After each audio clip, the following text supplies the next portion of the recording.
Fear. We're proud to feature cutting-edge programs like The Christopher Everard Show, The Covert Report with Susan Lindauer, Enemy Within Radio with Tom Barnes, Freaky Friday with The Woo Crew, The Gematria Effect with Zachary Hubbard, America's Evil Genius with Travis Cook, Phoenix Rising Radio with Phoenix, Quantum Connections with Lucky, and dozens more. Did you know you can listen from any telephone by dialing 641-793-7117 or call into your favorite show toll free at 833-TFR Live. Uncensored talk and news you won't hear in the mainstream media. Truth Frequency Radio. Process spending bill. I'm Ann Cates. Democratic leaders in the Senate want 4 witnesses to testify at the upcoming impeachment trial.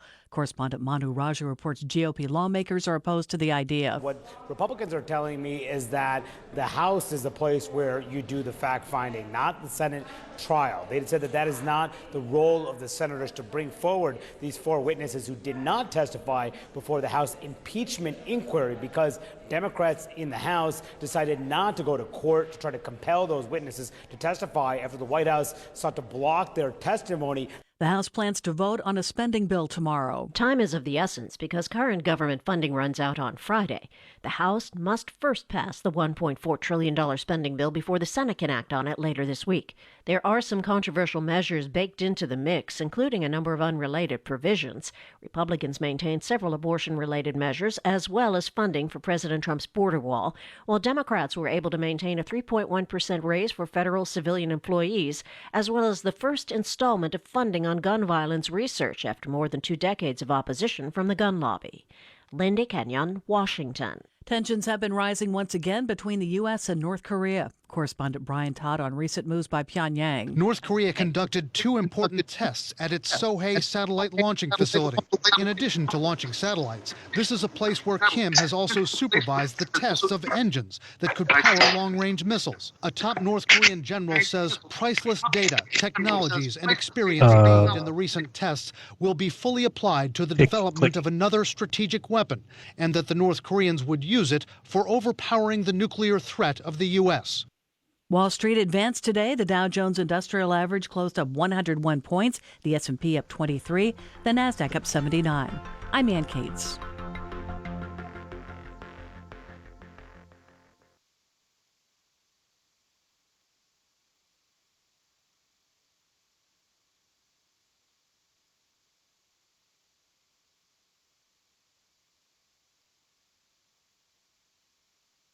Astronauts to the moon.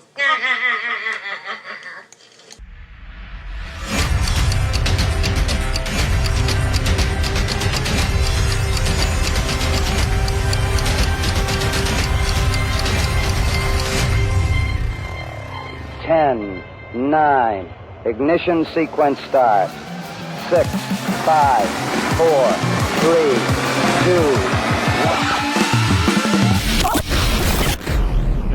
Not to get off track here, but I feel like we're in the Truman Show and we're in a snow globe and we just shook it up. Welcome to reality.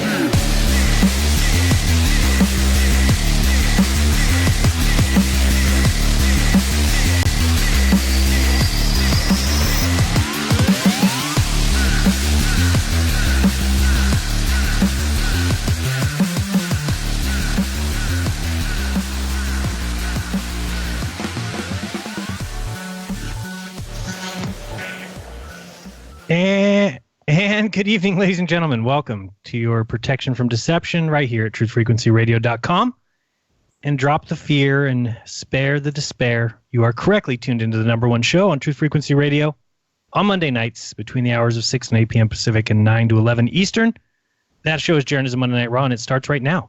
I'm your host, Jeran from Jeranism, and we are live on TFRlive.com, on the YouTube, also at the Jeranism Raw YouTube channel, and live at dlive.tv/Jeranism. Pretty impressive. So welcome to all.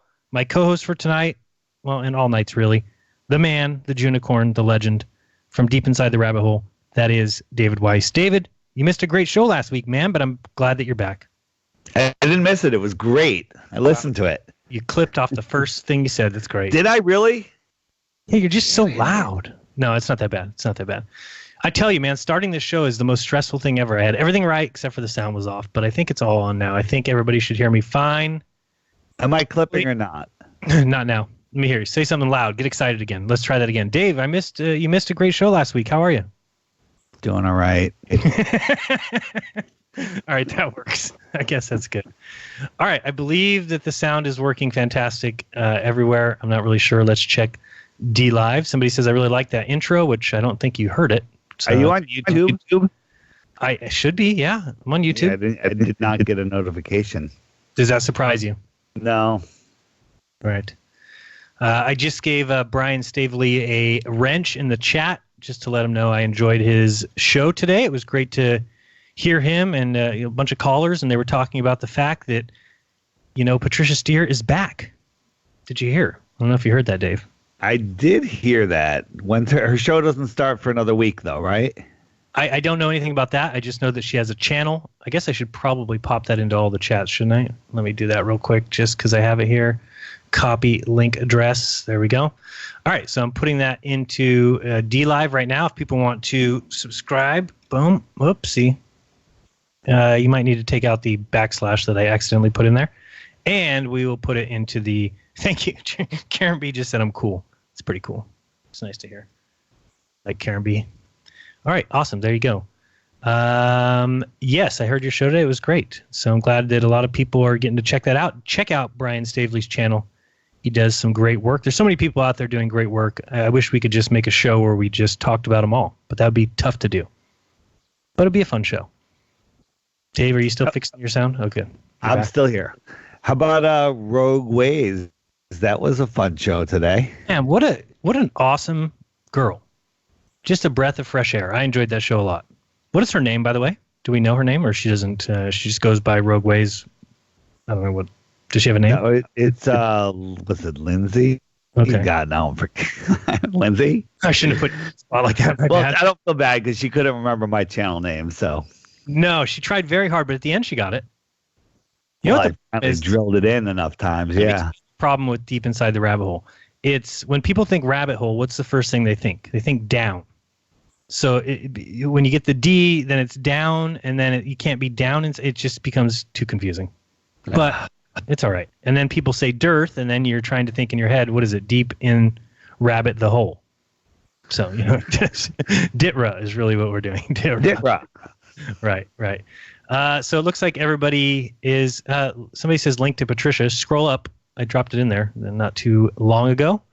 We got Lauren Kraft said a talk between Jeranism and Owen would be epic too. Yeah, we text back and forth. Obviously, he was on the show last week with Crow, and it was awesome hearing Crow with him. What was that? 2 days ago? Yeah. Owen had Crow on. It was a great show. If you haven't heard that yet, I think it's still one of the replays that you can get on D Live. So go to Owen Benjamin's D Live, which is dlive.tv/Owen Benjamin Comedy. Click the replays button at the bottom, and then I think you get the last 3 shows or something like that. And then this show should be a replay too. I didn't know how to do it, so the first couple times we went live on D Live, there was no replay showing up for me, but I fixed that for people who want to know how to do that. Just click the little camera icon next to your profile icon, and then in there turn the replays on. It's that easy. But no, I didn't know how to do that. And but does the replay stay there forever? I think it keeps like you can just go back to any time.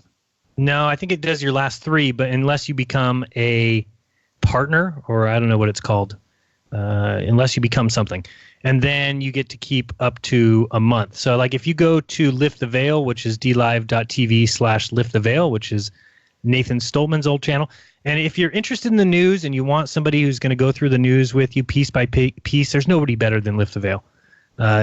We used to do an awesome show together called. Okay. Sorry, I just got a text message.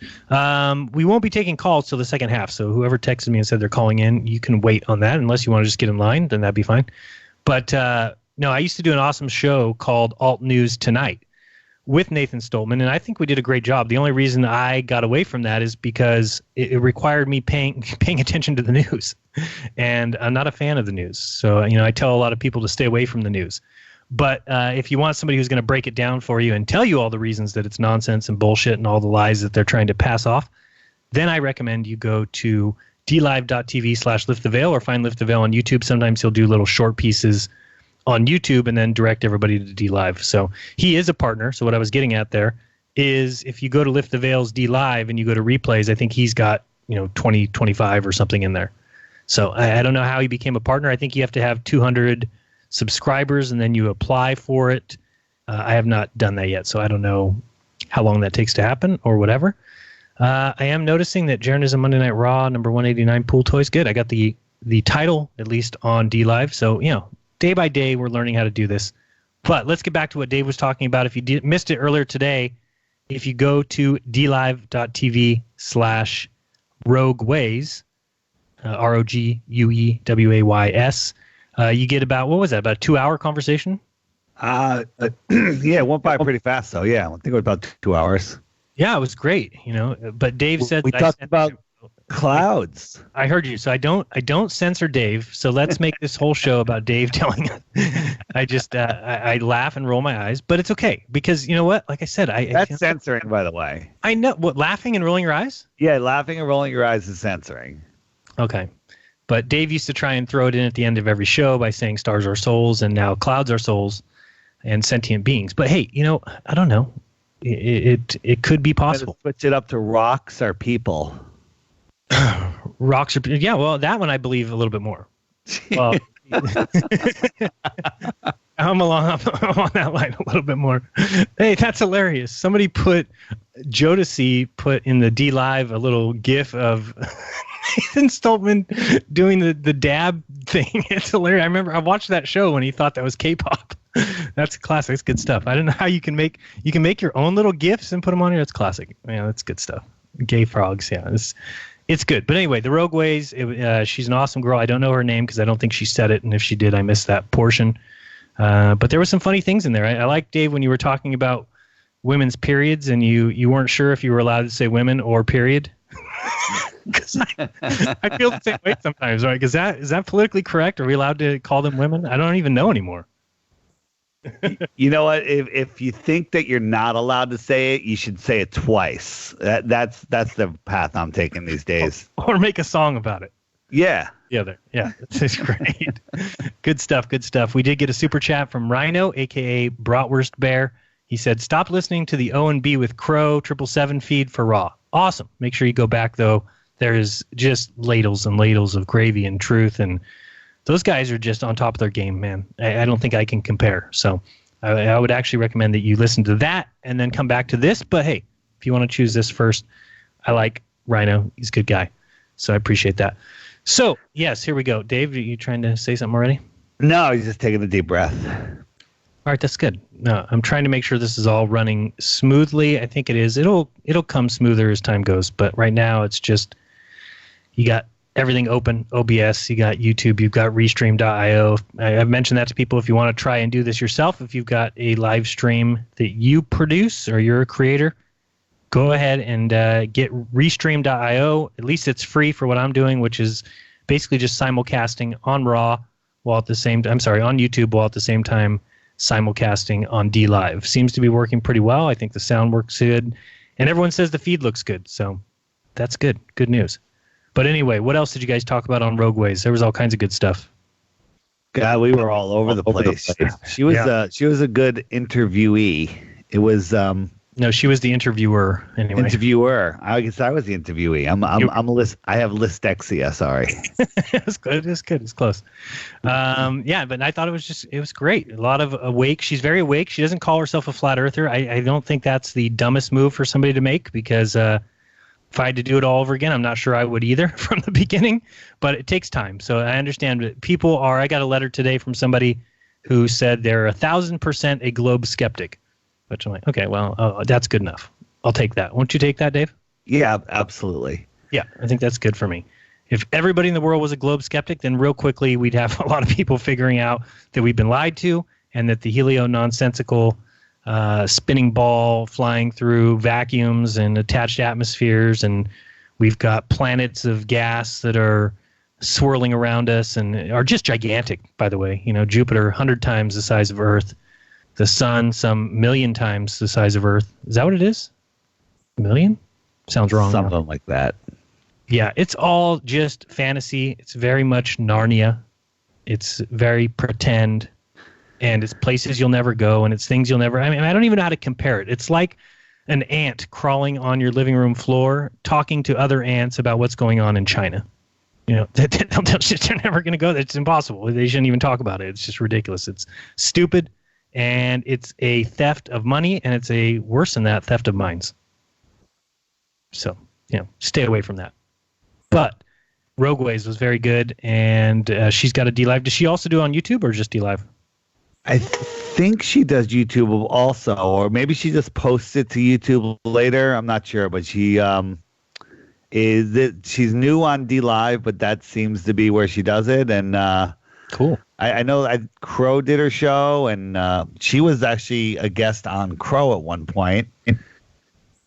Very interesting woman, and she's listening. So awesome. Well, welcome to the show. Hopefully you've listened before, but if this is your first time, it is the best radio show that there ever was. On Monday nights. On Monday nights on TFR at 6 and 8 p.m. Right. All right, I'm trying a new little graphic here. Let's see if this works. Woo, that's fancy. Hey, I have had a lot of people buying my coffee table book. Not that I'm making any money on it, but I'm really happy that people are getting what I think is the best passive flat smacking tool out there. The coffee table book, the actual coffee table book, yeah, the high quality 110 page coffee table book. That is sweet. Yeah, that's awesome. Can people get those? I know you gave one away. Yes, I have to order them because I have all the photos are on my computer and it uploads. But Apple, after I purchased all my calendars and everything, is offering 25% off all printed items right now. So instead of the book being $125, it comes out to like $92 or whatever with shipping. Nice. And the calendars are $15 plus shipping. So it's getting a little better. Oh, it feels so good to see Effie Mishka back in the chat. That's awesome. Oh, there she is. There she is. She's back. That's awesome. She doesn't have any sock accounts. She ain't got no time for that shit. Amen to that. Although, Dave, do you have sock accounts? I do. Oh boy. All right. me and FG Mishka are in the. They're not sock accounts. They have the Flat Earth Clock app account. That doesn't count. All right. Well, I've got Jeranism Raw and I've got Jeranism. So I mean, that's yeah. So no, I don't have sock accounts. Okay, but there is people out there that we've caught with hundreds of sock accounts. Basically, can you imagine that being your life? You're so pathetic that you need to have signed up for hundreds of YouTube accounts just so you can go into different chats, and when you get kicked out for being an asshole, that you can go back in and be an asshole some more. I mean, I can't imagine doing that. It's crazy. Effie Mishka, Jeranism is spelled with a small j. Anyway, that's just, I know Dave hates that too. But, so yeah, we mentioned Patricia Steer. That's good. Rogueways was awesome. And you also have some other things coming up, don't you? You have the Drive Time radio show. When's that? Oh, that's tomorrow. And I'm still in Facebook jail. Looks like I'm going to be there forever. How dare you? So I can't post on the Flat Earth podcast page, but it's the LA Drive Time Radio. I guess I'll put the phone numbers and the links. I'll give them like Karen B or whoever and have them post around. So take a look for those. But that'll be tomorrow night. Awesome. Which will be good. Those guys are excited to have me back. You know, the big conspiracy was last time we were getting into it, and right when we were getting into it, like, oh, we got to cut away for a town meeting, and everyone's like, oh, sure, big conspiracy. But I don't think that it came from the top down. Hey, get this guy off the air. But I cannot prove that. No, be tough to prove that. I cannot prove that it wasn't a conspiracy. No, everything's a conspiracy. I don't know how many times I need to tell people that. There's nothing that isn't a conspiracy. And that's tomorrow night at 8 p.m. Eastern. Okay. 8 p.m. Eastern. So 8 to 10 Eastern tomorrow night. And then after that, it would be 2 weeks, but I'm going on the Anthony Cumia show. Yeah, I heard that. Yeah, I'm going to be in studio in New York City. Oh, no, you're going to be on. You're going to actually be on. I'm going to be in there, yeah. Oh, you're going to actually be behind the desk. Behind the desk. Wow, I look forward to that then. He gets some good. So that'll be good. Hopefully, the 2-hour show, he has me coming on at the bottom of the first hour. I hope it's more than just one segment because there's never enough time to get into it. Tell us again when that is. That is Wednesday, the 8th. 8th of January. The 8th of January. Right. Yeah. On my calendar. So that's another goal, which I kind of had, but to get on as many non-Flat Earth, especially Flat Earth hating, Flat Earth mocking talk shows and talk to the people because you can't, I mean, you can, these people that hate it, you can wake those people up. We're all here. Everyone listening to this show already knows we don't live on a spinning globe. That's great. We're talking to each other, and the elite don't care that we're talking to each other because we already know there's nothing they can do. They don't want us going out and talking to other people, and that's what we all need to do. Right. So, anybody that has a voice, it doesn't have to be me. Pick somebody else. Pick whoever. Anyone else that can go out, get on these shows. Find these shows and say, hey, you need to book this person. We want this person as a guest, and send their information in, and just let's make sure that we're just talking to as many non-flat earthers as possible. I mean, look what happened with Owen. Right. Owen started out, he was mocking NASA a little bit. I got in there, I turned him on to Crow. Now he's like the biggest Crow fan. Right. And look at Owen's audience. I asked Lindsay, I hope that's her name, Lindsay on Rogue Ways. I said, how many of Owen's audience is ball skeptic? She's like 100%, I think. Right. And she's probably right. I mean, like everyone that listens now, they're all awake. So that's even if they're not, it's okay, because even if 20% of his listeners, 50%, like we always say, it doesn't happen overnight. It may take a month, may take a week, may take a year. Eventually, these people will come along when they, at least when they're awake to it, and they start watching what NASA puts out.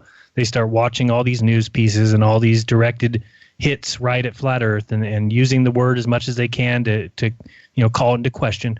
When they see all this, when they watch TV, when they watch anything and see the constant barrage of globe and helio-nonsensical propaganda, they'll wake up. So, I don't even mind if it's, but you've done a great job, obviously, going on there. He's got thousands and thousands of people that he's woken up. And, is that Dave's responsibility? Well, you got to give him some kudos for that. Yeah. He says, yeah. I mean, yeah. It was. So one thing I think we need to do, which will be fun, is if we're going to have a show on the 30th, which I don't have any reason not to. I think you have anything going on the 30th? 2 weeks from nothing that I know of. We should do like a New Year's show where we make some predictions and some resolutions. That'll be fun.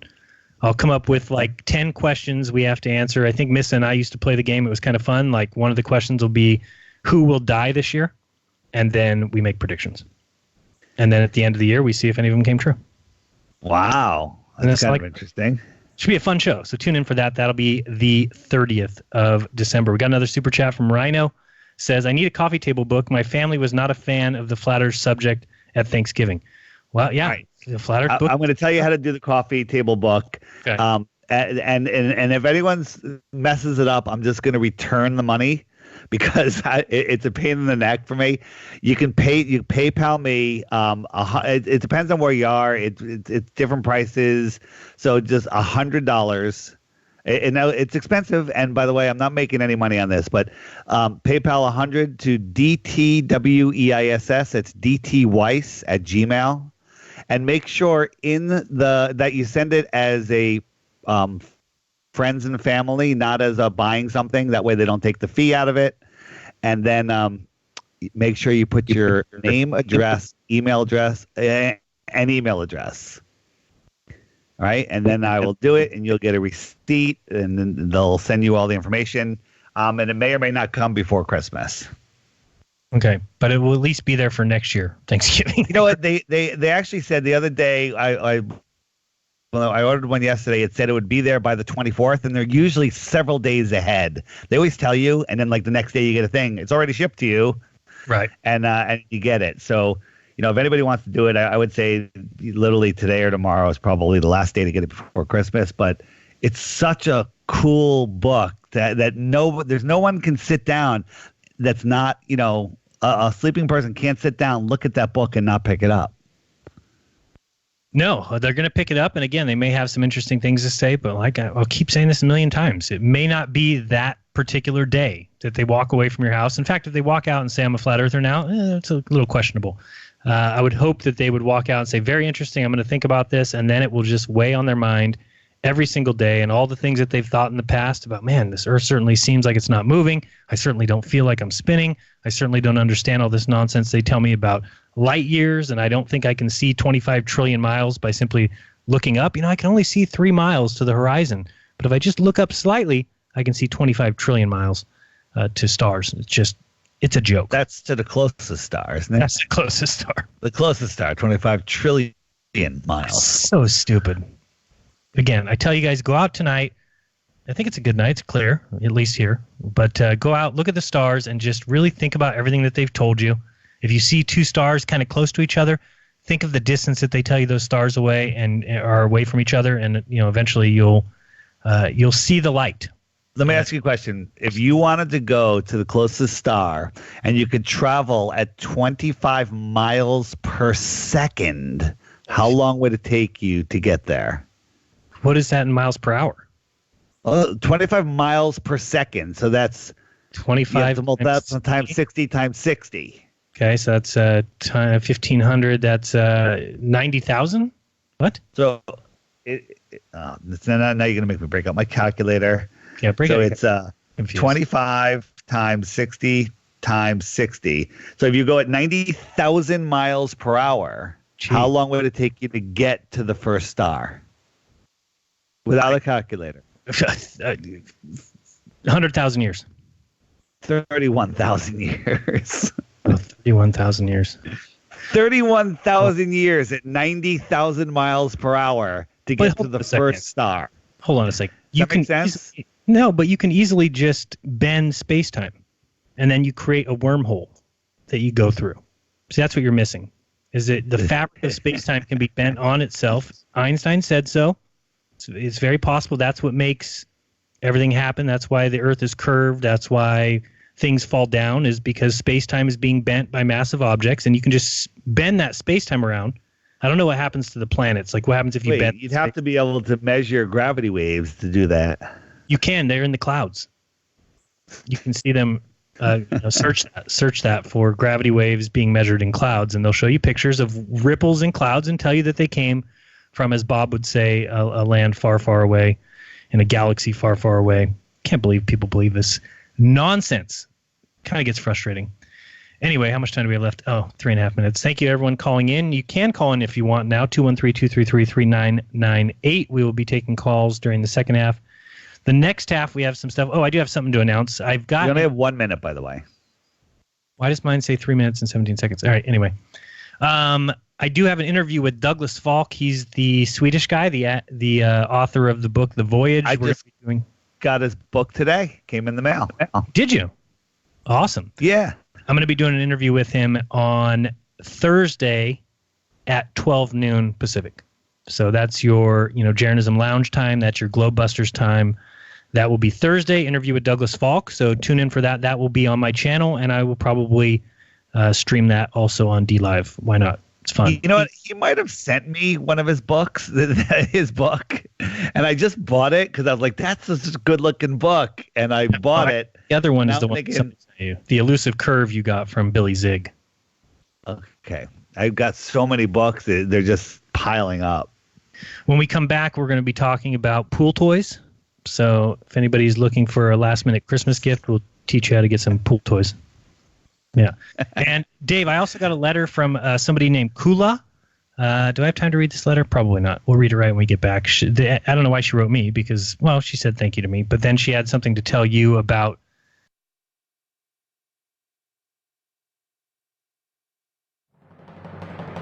Hey everyone, it's Chris Gio, founder of Truth Frequency Radio and host of Beyond the Veil. The mainstream media and establishment are running scared right now, and they've prominently featured TruthFrequencyRadio.com as number 89 on the federal government's hit list, also known as the fake news list, which is essentially a list of sites slated for censorship on Facebook, YouTube, Google, and other social media. Now is the time for you to get involved. Share your favorite TFR shows far and wide on forums and social media. Tell your friends and family about your favorite shows. If you're a business owner, get in touch with us to feature your product or service right here on TFR. And if you haven't done so already, become a TFR supporter now and get unlimited commercial-free downloads in high quality. Visit truthfrequencyradio.com/sign-up. Thank you for making TFR the leader in independent and uncensored talk radio. Truth Frequency Radio, your protection from deception.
Fear is the mind killer. Fear is the little death.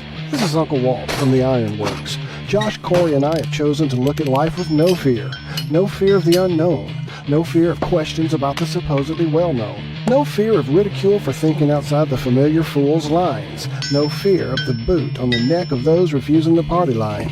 No fear of taking on those so convinced of their beliefs they would sooner drink the Kool-Aid than believe they've been fools made. In this world filled with me too, cattle think, can truth's protective layers be peeled back to show the tender, juicy pink? Are we all just grist for the mill? Souls sold against our will, or is that just how it feels? When you're filled to the rim with trivialities so fear-filled and grim, break clear of the fear. Right here, Tuesdays and Fridays at 2 a.m. on TFR. Josh and I and you will hammer out the impurities of technology-driven groupthink, fold in a dash of logic, and quench it all with a bit of absurdity. The Ironworks. Break clear of the fear.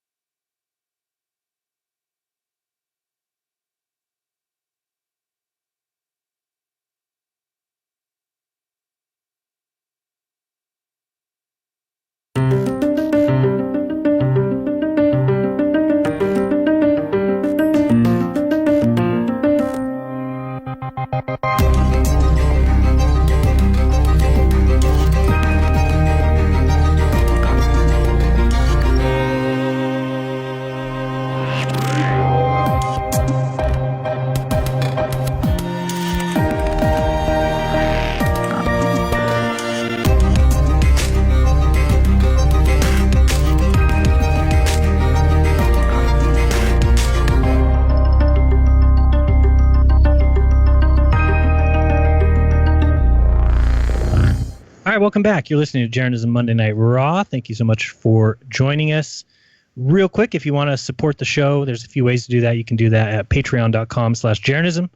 Join the coolest group this side of the Atlantic Ocean. Or you can use Venmo and send a tip to @Jeranism. That would be amazing as well. Or you can send me a letter, which is the fun way to do it.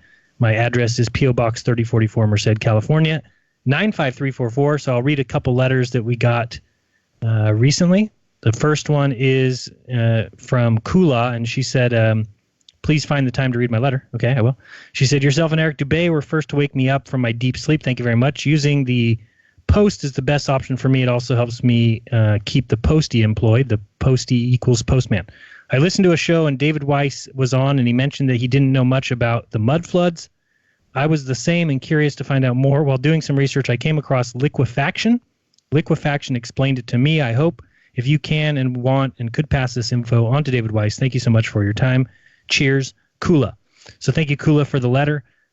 Dave, I looked up liquefaction. I'm not sure, if you had said something about that, but basically that's just like when soil gets too wet and then buildings sink. But, I looked it up, and basically that's when buildings crumble. They crash. They don't just sink into the ground and remain steady and upright like the buildings that we see when we're talking about the mud floods. So just letting you know, that letter came across my desk, and I thought I'd let you know. We also got a letter. Yeah, we also got a letter from Maria. Thank you very much. She was very kind to send a letter and some Christmas money for myself, and as well for Dave and for Bob and for Ben and for Iru and Rodrigo.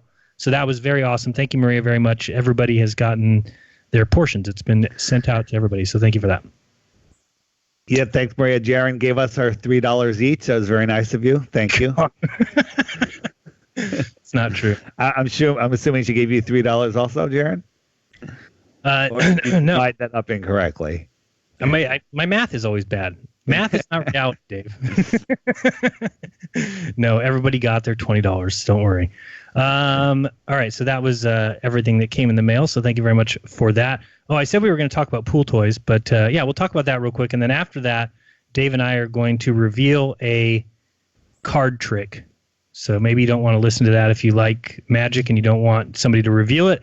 Dave and I are going to reveal a magic trick that he used in Dallas to confuse everybody. But I think there's a good story behind it that we need to talk about and kind of, wake you up to the way the world works around you. But in talking about pool toys, we did a great Globebusters yesterday. Hopefully everybody caught the show. Dave popped in for 43 seconds. We appreciate that, Dave. And yeah, we talked about the blow-up toy that is the shuttle. So let's talk a little bit about that. But again, for anybody questioning, is this, you guys really believe that? I'll say it over and over again. You have to remember that the shuttle that used to supposedly take people to the ISS, take people to space, it flew fine, carried it on a plane, they landed at different places, everyone loved it, has been completely and totally done away with. There's no such thing as it anymore. Imagine the stupidity behind that. It'd be like inventing airplanes and saying, hey, now we can take airplanes across the Atlantic Ocean. We can fly people back and forth from the United States to Europe. We can do all this. And then eventually you just say, you know what? We're not going to have airplanes anymore. We're just going to get rid of them. But what sense does that make? Especially when you're talking about the money that is involved in the development of this so-called spacecraft. Now, David and I don't believe that there's any such craft, that it certainly doesn't go to space and is propelled by a giant orange balloon. And now David has added to that he even postulates that the shuttle itself is a balloon. Dave.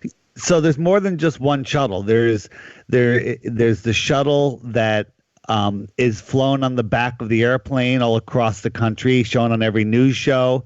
Like, hey, they're bringing the shuttle over to the Space Center, and we see this thing. And that, to me, I'm like, can the airplane really support the full weight of that shuttle? So that may or may not be the same shuttle that we see land. I don't think it is, but it very well could be. Okay, because it wouldn't be that heavy, and the shuttle that we see landing is a jet-powered airplane. That is all. Right. Then the shuttle, you can hear it. It's got jet engines. It's and that's why they have jet engine, jets escorting it in. So it's so funny. Yeah. What is so important about the shuttle that you'd have to have jet engines? Like those jets would do anything if there was all of a sudden some emergency. Like, why would it need an escort? Escorts on both sides. For what? Yeah. So the other thing is the external tank. That thing is brought on a barge a long way, and then it's taken on a parade route, where they have to take down wires and it just goes on a curvy route. So a big parade so people can see that. That is a real, assuming it's a metal tank so people can go up and touch it and see it. Then it goes into the Space Center, and they even show you how the machine or the crane that lifts it upright, then everyone's removed from the scene and they bring out the balloons. Right. And the people that that see it launch, they're seeing it from how far away are people? 5-10 miles away at the closest? Yeah, 11, I think. Yeah, even more. And then we're shown video of some special people that get to be in the bleachers right there. And that's just a parlor trick. But Eero presented some photos yesterday on Glowbusters of the shuttle from the top down when it was in its upright position. And I zoomed in on the nose of that shuttle, and it's a canvas, and it's a balloon like from the Macy's Day Parade, and there's a dent right on the nose. Right. At supersonic speeds, that dent would rip the thing apart. You know, the shuttle at the shape it is in itself can't go at those speeds. It's just too fast. I mean, you look at the SR-71. I've done a video on that. That thing is like a razor blade, and we're supposed to believe that this clunky space shuttle and its external tank can go these crazy speeds. Oh, that's such nonsense. I'm looking at a picture of this thing being paraded down the street, and there's somebody holding up a sign that says, "Welcome ET-94. Thank you, NASA. Thank you for parading this balloon down the street. Thank you so much." I don't even believe, it's possible that they're crazy enough to bring the balloon down the street, but I think the thing that they bring down the street is a solid container of some sort.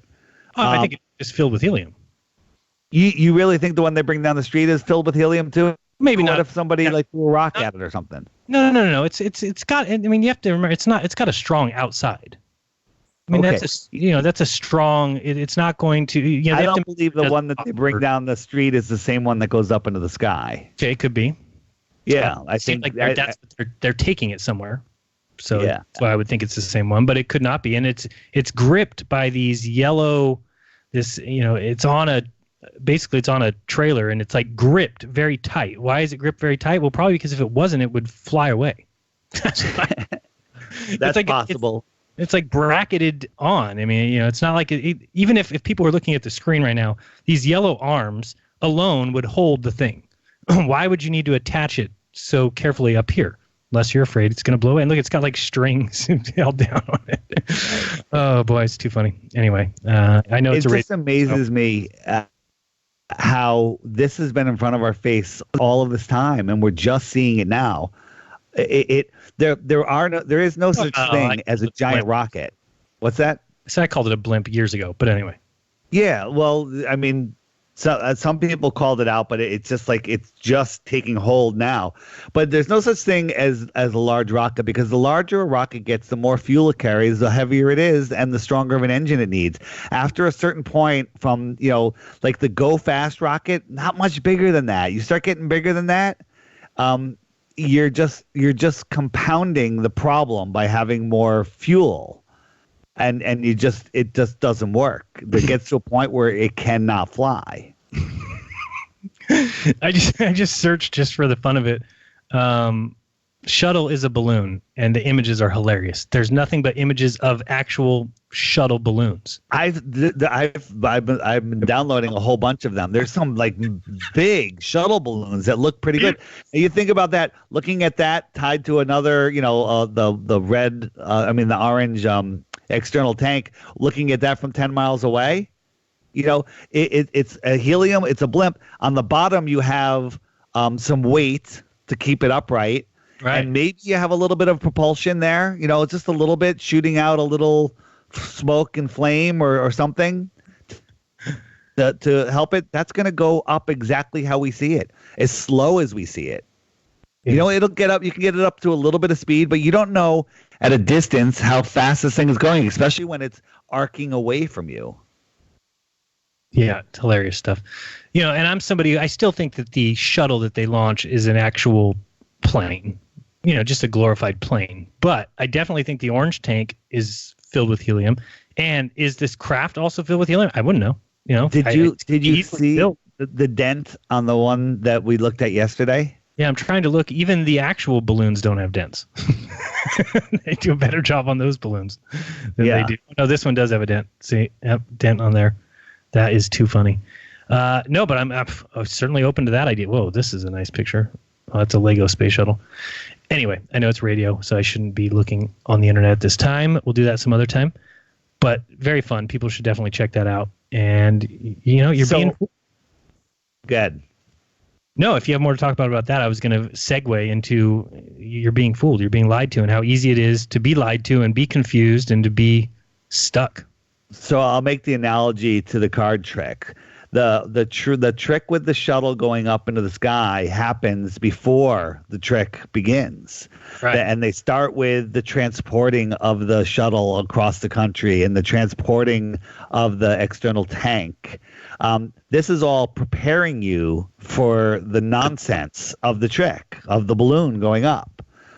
And for those of you that don't know, which trick are we exposing tonight? Which trick are we giving the secret away? Yeah, I'm going to expose this one and just let everybody know kind of what we're talking about. We're at the conference. We're in a room with 25 people having a little party. And, David sits down with a deck of cards and tells people. No, I didn't sit down with a deck of cards. There happened to be a deck of cards there. Okay, there happened to be a deck of cards there.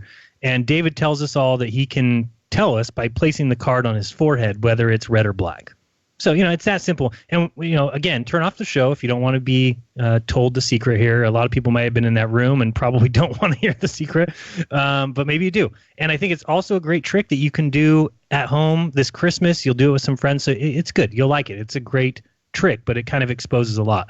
So David's putting cards to his forehead and telling us whether they're red or black. And he's nailing every single one. So, of course, everyone in the room starts thinking, all right, the cards are marked.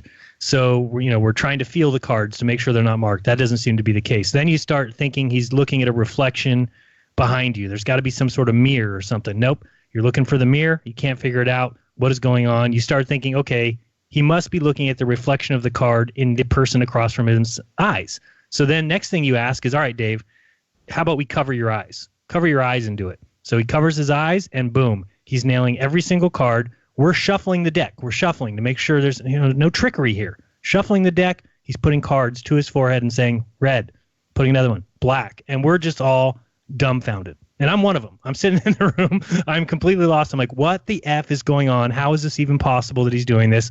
So then we say, okay, take the deck away from him. Take the deck away.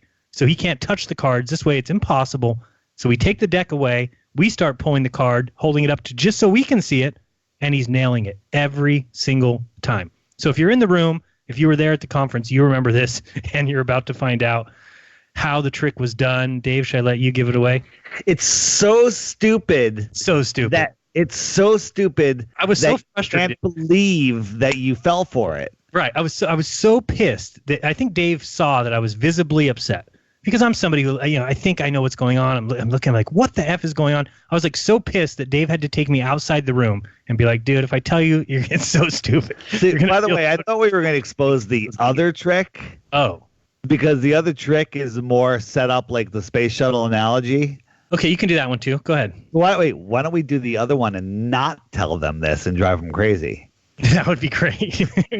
You like that one better. I think that they both have telling signs that people need to know. I think we should tell them now that it's really good because here's why it's okay to tell people, because then they can do it. So So the way the trick works, it's so stupid, but if you do it properly, you have an accomplice, okay? You have an accomplice, but the accomplice isn't talking to you. They're somewhere else in the party, right, where they can see what's going on, and they're talking to somebody else about whatever. Right. And so there's all talking. The party's loud. Everyone's talking everywhere, and you hold the card up to your head, you close your eyes, and you listen for their voice. If they're talking about anything, no matter what they're saying, if you hear their voice, it's red. Right. And if you don't hear their voice, it's black. So and even if they get involved in the trick, they'll say stuff like, I do it with my daughter, and my daughter will go, oh, Dad, not this trick again. Nobody wants to hear it. Red. Right? And nobody notices. You're in a room full of people, and the last thing that you suspect is that you're being tricked by somebody else in the room. I went home, got back from Dallas, and my mom passed away. And, days later, we were just hanging out at my mom's house. And I thought about it. I was like, oh, my mom has a deck of cards here. So I got it and told my sister, hey, I've got this trick. And I had kind of told Missa, hey, if I do this, be ready to be, my partner in this. And she's like, okay. So I grabbed the deck and said, oh, I've got a trick. And Missa kind of pulled you don't know any tricks that you haven't showed me. I was like, oh, no, I just learned this one in Dallas. And I started doing it to my sister, and she was so pissed off. She was so livid because, again, you go through all the steps. This person's looking through reflection in my eyes. Let me cover their eyes. Let me check the deck. The deck is stacked. No, I'm holding the deck now. Let me feel the deck has to be, it's got to be marked or something. And when you finally tell the person, it's like, why is it? Do you think it's a human condition where we're just built to trust each other? Yeah, that's what I always say, that we're built to trust each other. And the person that is assisting you is, if they're not, if the party's big enough where they're talking to somebody else, nobody ever figures it out. But if they're involved in the circle of people that are doing the trick, the first thing that someone's going to suspect is that somebody's helping them. But if the person is like, I disagree with that. There's nobody at that table, Dave, out of 20, everybody there at the hotel room, not one person even mentioned or suspected that somebody else was involved. And the person that's involved, like they'll try to screw them up. They'll go, it's black, and I'll go red because they're talking, and nobody can put it together. No, and you know what? My sister. I mean, this is how I know it's not true. In that room was my sister, her friend, and me and Missa. That was all that it was, and I was able to do it. And Missa just by saying from the start, "You don't know a trick that I don't know." That was enough that nobody suspected that Missa was in on it at all. And you're exactly right. She would be looking across and be saying, there's no way he gets it again. And boom, I know it's red.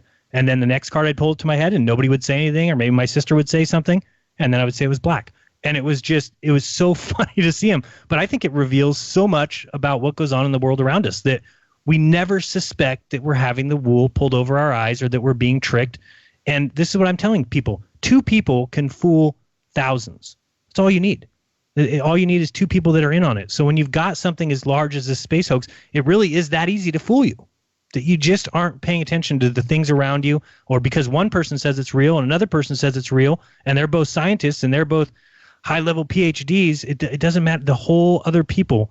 I mean, just think how easy it would be to fool a classroom of people, to fool anything. All you have to do is just be on the same page. So when you teach astrophysics to a bunch of people, all these people are then in on it. Now, I'm not saying they even know. They don't even need to know that it's not real. By them going out and all my astrophysicist friends know that this is true. We all know that the stars are 25 trillion miles away at minimum.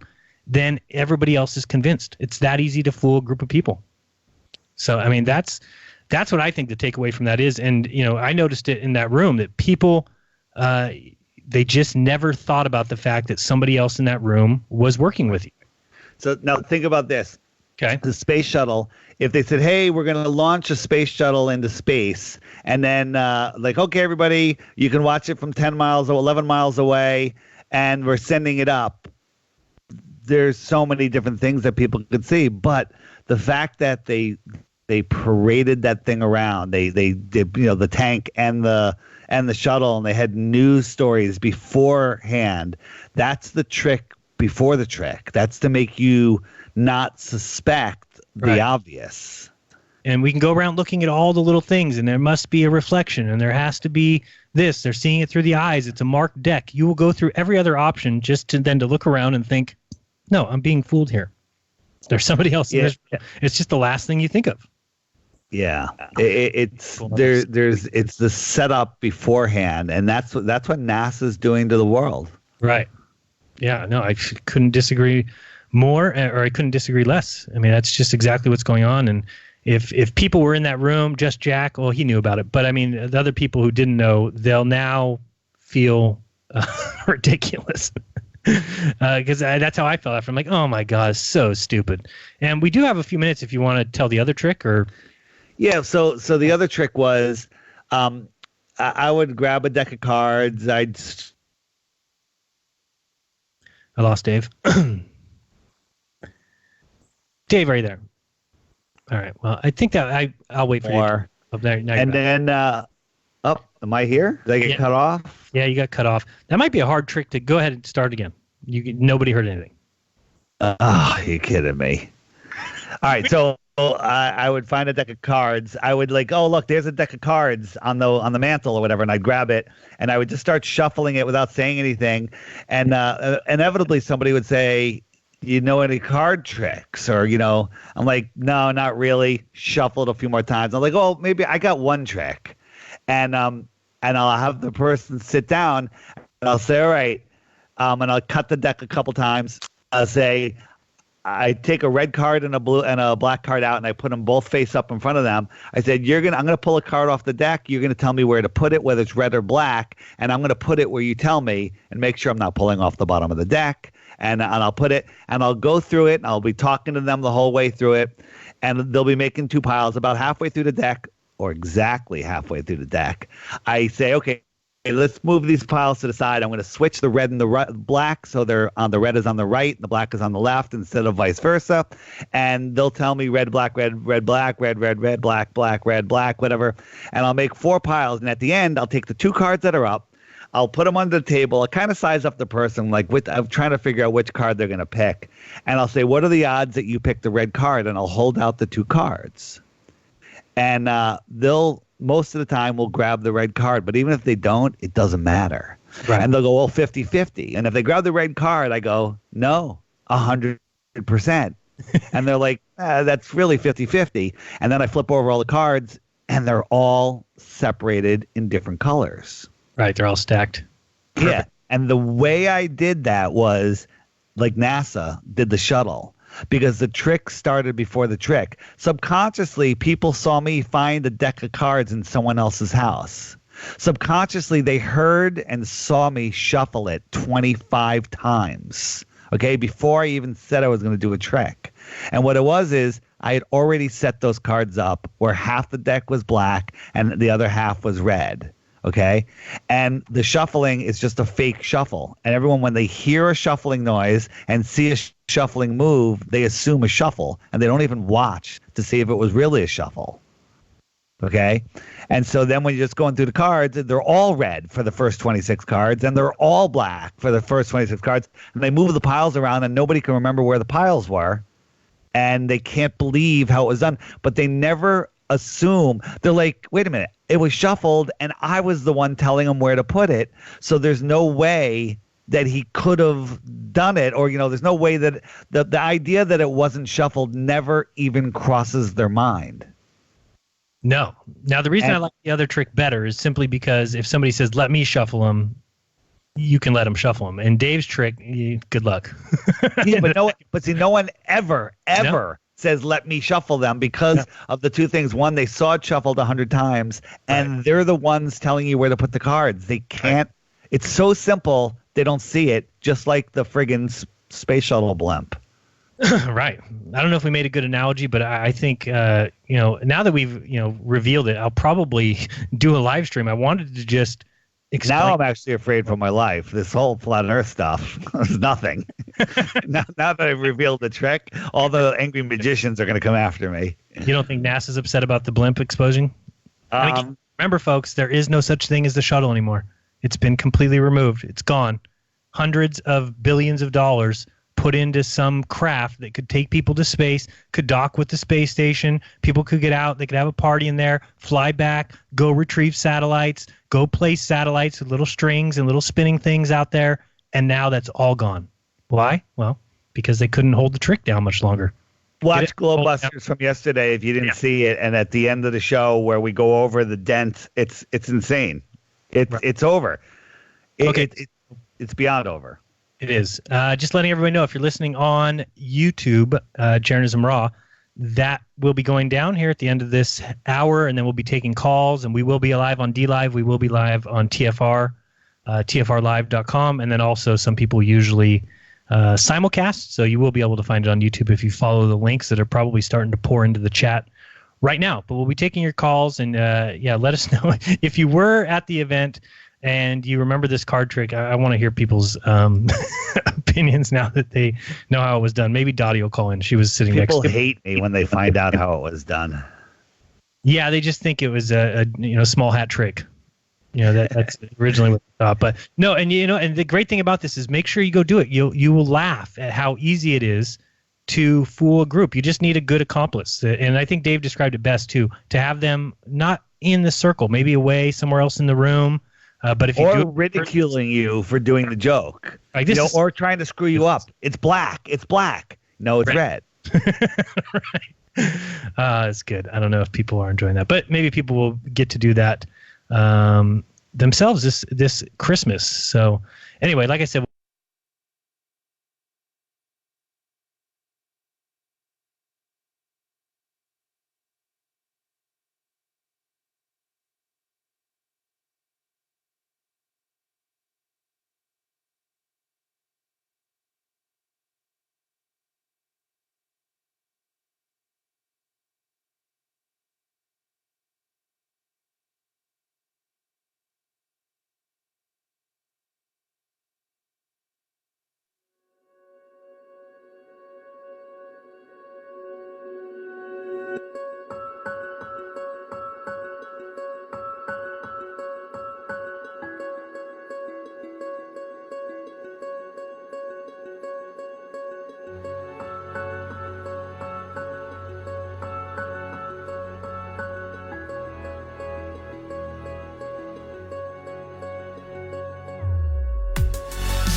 Impeachment process, troop drawdown. I'm Ann Cates.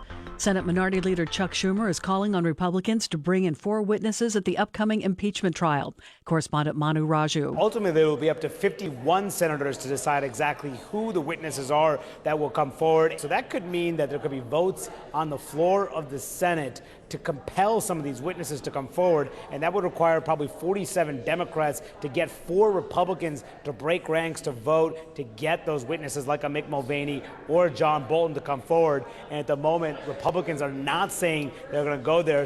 President Trump is ready to order the withdrawal of 4,000 American troops from Afghanistan. There are more than 12,000 U.S. forces in Afghanistan, higher than when Donald Trump took office. He had pledged to end what he likes to call an endless war, 18 years and counting. As successive governments in Kabul have failed to bring political stability, and with the Taliban, ISIS, and al-Qaeda all having a presence in Afghanistan, the president has revived peace talks with the Taliban. And he wants to move in what he sees as the right direction, taking out about 4,000 American troops. 19 U.S. personnel have died in Afghanistan this year. Bob Costantini, Washington. Boeing has announced it will temporarily halt production of the 737 MAX jetliner next month following its grounding after 2 deadly plane crashes. Correspondent Renee Marsh reports it is a change of heart for Boeing. Up until now, if you remember, Boeing has been very positive, in fact bullish, saying that it was looking forward to approval of the plane to fly again sometime in the 4th quarter of this year. And with that timeline, Boeing even put out a press statement a while back saying that it was looking to resume deliveries to airline customers in December. That's this month. That's not going to happen. On Wall Street, the Dow Jones Industrial Average rose 101 points. The S&P 500 gained 23. The Nasdaq closed up 79 points. I'm Ann Cates.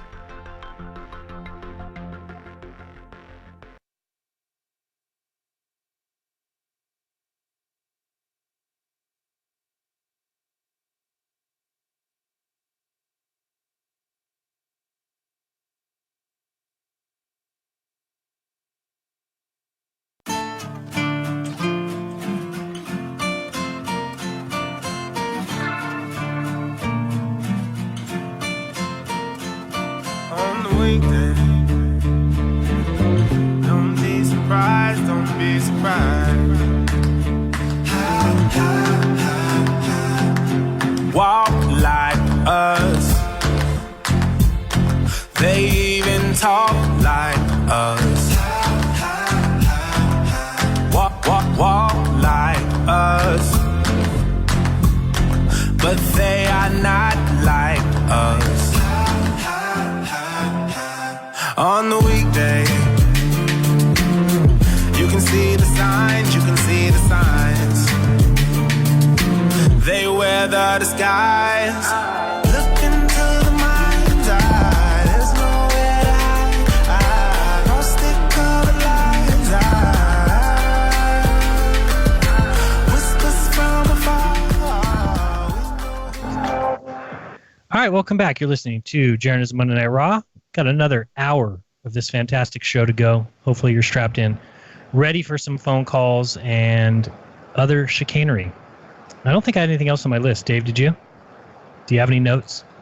Do you have a note down there? Go. Mute. Good. All right, let's check the call board. I'm going to put up the phone number. Boom and boom. There we go. Call the show, 213-233-3998. You know we had more people listening on D Live than we had on YouTube? Can you believe That's interesting. Very interesting.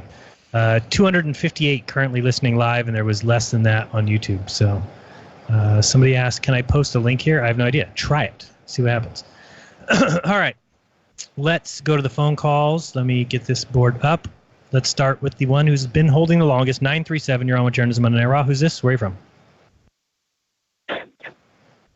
Yes, hi, this is GSD Puppies from Dayton, Ohio. How are you? Doing great. Yourself?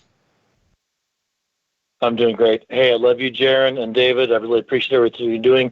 I do want to warn you that I've got, besides my stargazing comment, I do have Alex Jones standing next to me because he loves David Weiss and his interview. But I was thinking about the stargazing that you guys talked about last week with Crow.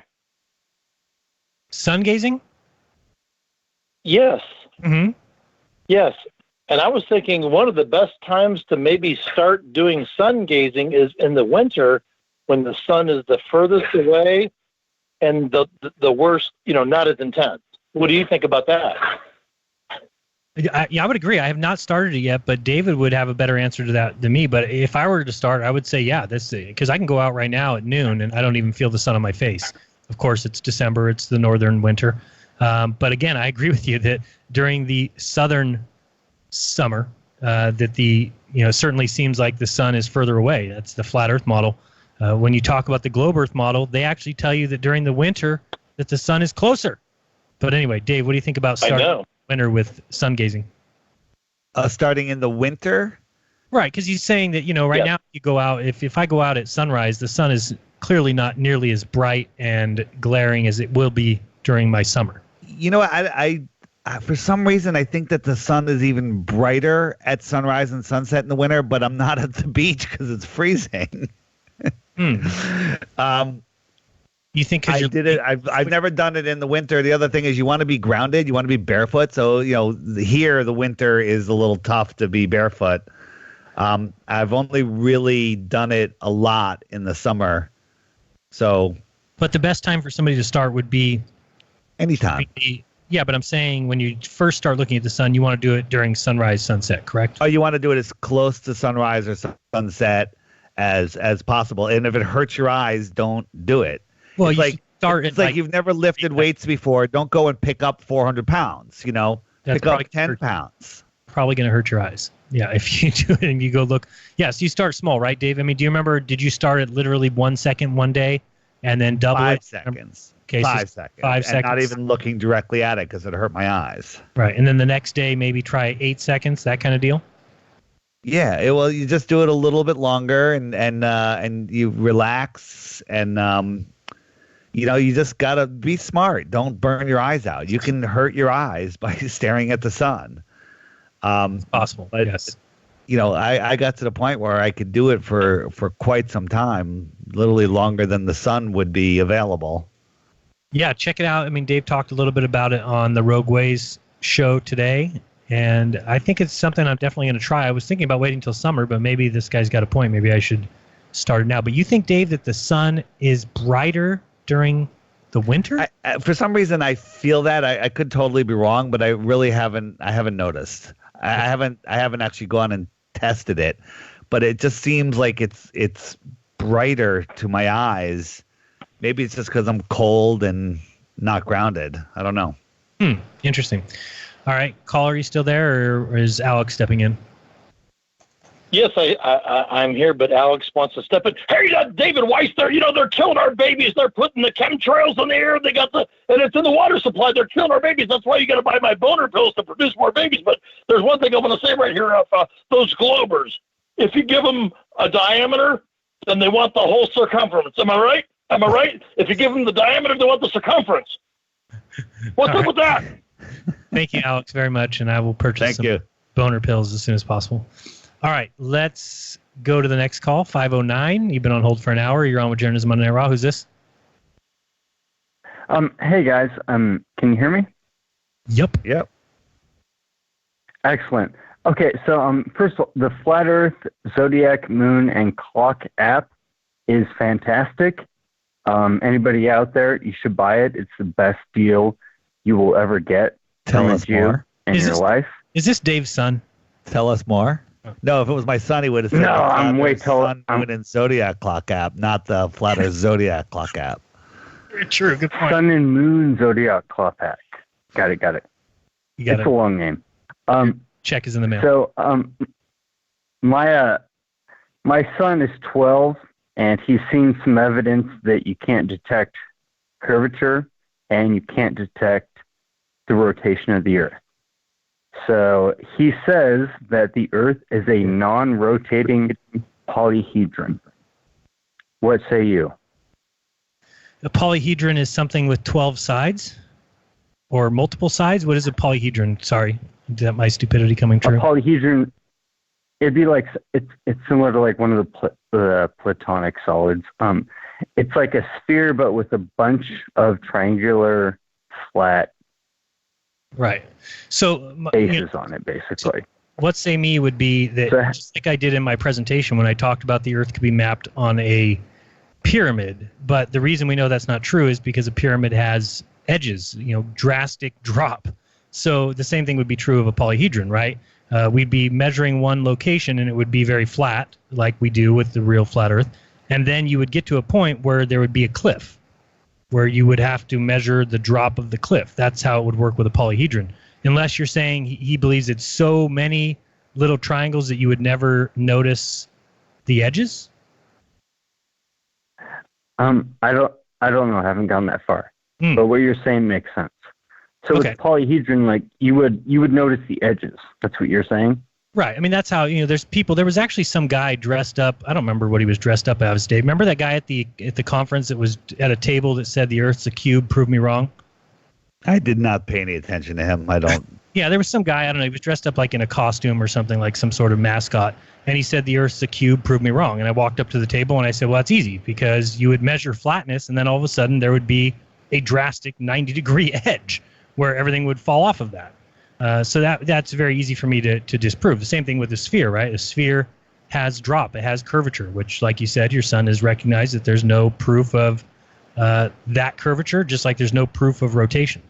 So I don't know. That's my little piece on that. I don't think that anything with, just like a pyramid, just like if a polyhedron is what I'm thinking of, like I've heard of a tetrahedron, right? A tetrahedron is something with 10 or 12 sides, I believe. Again, I could be showing stupidity here. But a polyhedron, I just think, I don't know what that means. Poly is not a number, so it just means multiple. So I'm guessing it means there's multiple. Yes. Okay, yeah. So he's saying it's a large, but then you would tell him that if that were true, then there would have to be edges. There would be a place where, you would go out in the ocean and it would fall off to the other side. Drastic. Right. Not gradual. Well, what he would say is that because it's a polyhedron, that edge would not be measurable in the visible space that we're doing tests at. Like when we're on the beach doing like these, like a 20, 30 mile, whatever it is, test, watching ships go over the horizon, he would say that that you're on one of the flat parts of a polyhedron. You haven't reached the edge of it yet. Okay, but if you kept moving across that flat piece, wouldn't you eventually hit the edge? Yes. Right. So that's what I mean. Unless you're saying that the edges are so minute that you could never tell, and then what is he saying there? I mean, then that's the same as saying a sphere, but you can't measure any changes. I don't know. I don't think that that's true. I don't think people are standing upside down underneath me on a cube or on a polyhedron or on a sphere. So. Excellent. Right. I don't think so either. You guys are smarter than me, so I wanted your advice on how to approach that. So, thank you. Tell him it's awesome for him, looking into this stuff, and I think it's impressive that any 12-year-old is looking into this and is at least open-minded enough to consider it, because when you come out of 3rd or 4th grade, it's pretty much impossible to believe anything other than what the indoctrination system has placed into your mind over and over again since you were born. What, Dave?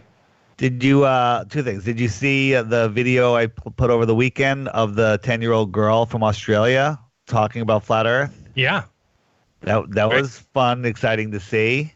Yep, and I think I told the story. Maybe I didn't tell the story. There's a lot of things I wanted to tell from the conference that I didn't. Obviously what happened after the conference. But there was a kid there. I don't want to call him a kid. A child, a teenager, who talked a lot about, that he was able to do a debate in school and was able to win some members over, before.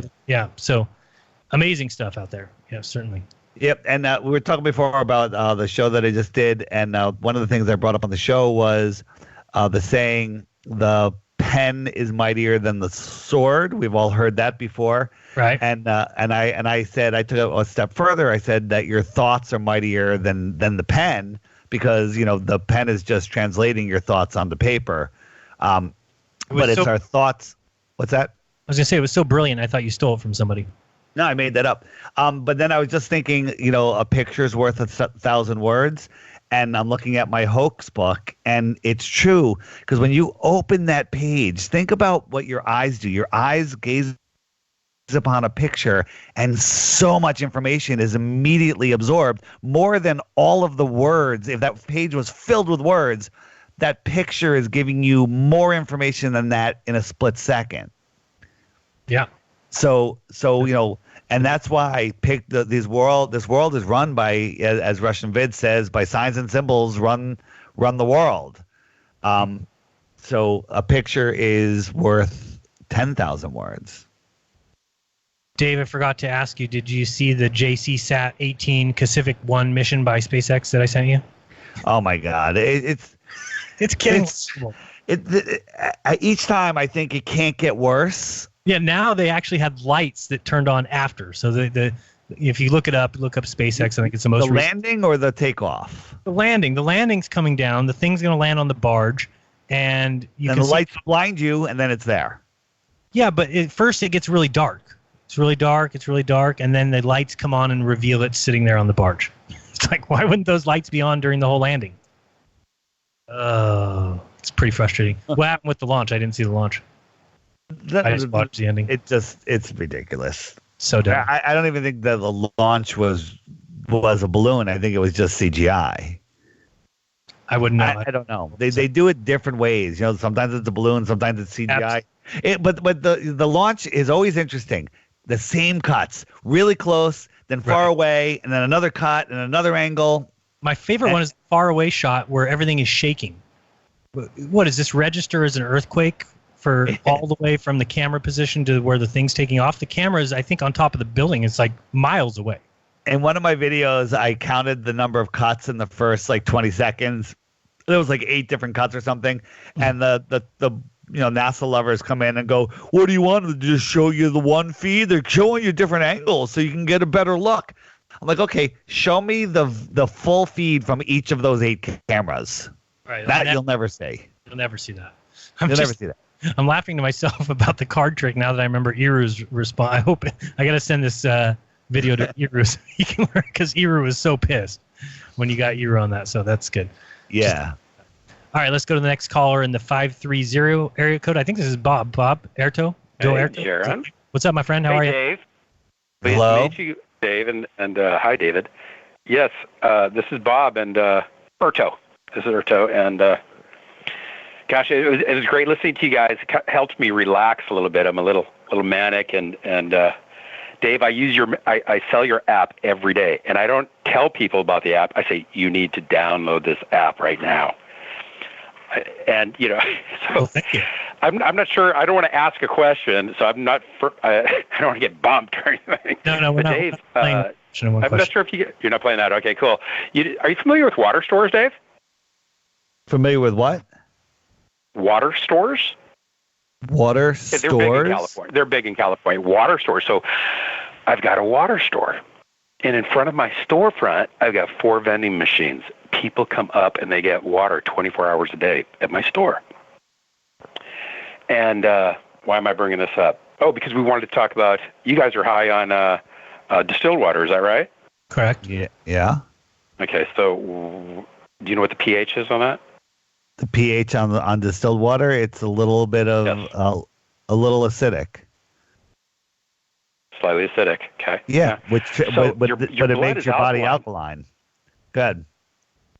Your body is. Oh, it does make your body alkaline. Okay. Yes. At my water store, I wasn't even planning on going here, but I was so relaxed listening to you guys talk about the card tricks and everything. Anyway, I had an opportunity to meet Jeran a couple years ago, and I was an extra on the Behind the Curve. I want to bring that one up, maybe. Were you actually in the film?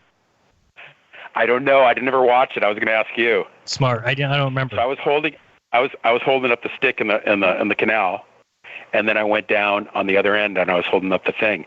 So the things that we learn about that from that experience is, one, they're not bouncing a laser off the moon. Right. Dave, I don't want to say fan because I'm not a fan of any man, but I love your work, and I try to gently use your examples every day when people come into my store, and I want to make a prediction. I'll make it here in a minute. Before I make my prediction, though, I'd like to read this quote. This is just amazing because this is just so strong. Well, on that particular day of the lunar eclipse, unfortunately, where it was occurring with regards to our sky and where our windows are located, we really couldn't see the eclipse from the space station. Plus, it was in the middle of the night. So those two reasons are why we didn't see it. That was so. I saw that. It was Potter's Clay brought that up, right? Yes, so strong. I want to get that on the wall. But meanwhile, they did like 3 orbits during the eclipse, right? Yes, I would imagine, because eclipse doesn't have, it takes a while for an eclipse. 4 or 5 hours. And he lined it up to where he had it dead center. So, David, in 1974, I was 16 years old, and I hiked up Half Dome by myself. But I left with 4 other guys, and they dropped off as we're. Are you familiar? You're familiar with Half Dome? It's just right over there where Jeran lives in Yosemite. Oh, yeah. Yep. Well, I don't. So, it's very famous. The fellows that I went with, they dropped off. They were like, oh, too many blisters, blah, blah, blah. But I was going to the top. I went to the top, spent the night, and the other campers that were down in the valley, I signaled to with my flashlight. Boom, boom, boom. Well, when I came back the next day, I was legend. I was only 16 years old. But the thing is, it was amazing, and it stuck with me. I predict that in 2020, I'm hoping that Jeran will help me go to Lake Tahoe. And from Crystal Bay, when the sun comes up in the morning, hits a bank of mirrors that we could make, like 6 by 10 or something. Shine light. It wouldn't even need to be that big. If you are familiar with Lake Tahoe, it's amazing. It's 20 miles long. It's 6,000 feet high. Here's the thing Here's the thing we need to worry about, and we can actually talk about this offline. But I do totally agree with that idea. The only thing I think we need to think about, and this is something that we had to think about with Salton Sea, is that it's North Shore to South Shore. So the hard part is you really need the sun behind the person that's observing or flashing the mirror. So correct. I've got it. So we're at South Shore. If you're in Crystal Bay, and the sun comes out in the southwest. That's where it comes up in the wintertime, right? It's in the southwest. It bounces off that person at Crystal Bay, goes all the way back over to South Shore. From South Shore, I want to get the money shot where I'm looking at the camera and the light is behind me coming 20 miles away. I want to blow that thing up and put it in my store. Point to people, tell me where I'm wrong. I want to go to the city council and say, tell me where I'm wrong. You're lying to the students. Dave, we've been robbed, right? Why does the truth matter? Because it's stealing. They're stealing from us. They're stealing.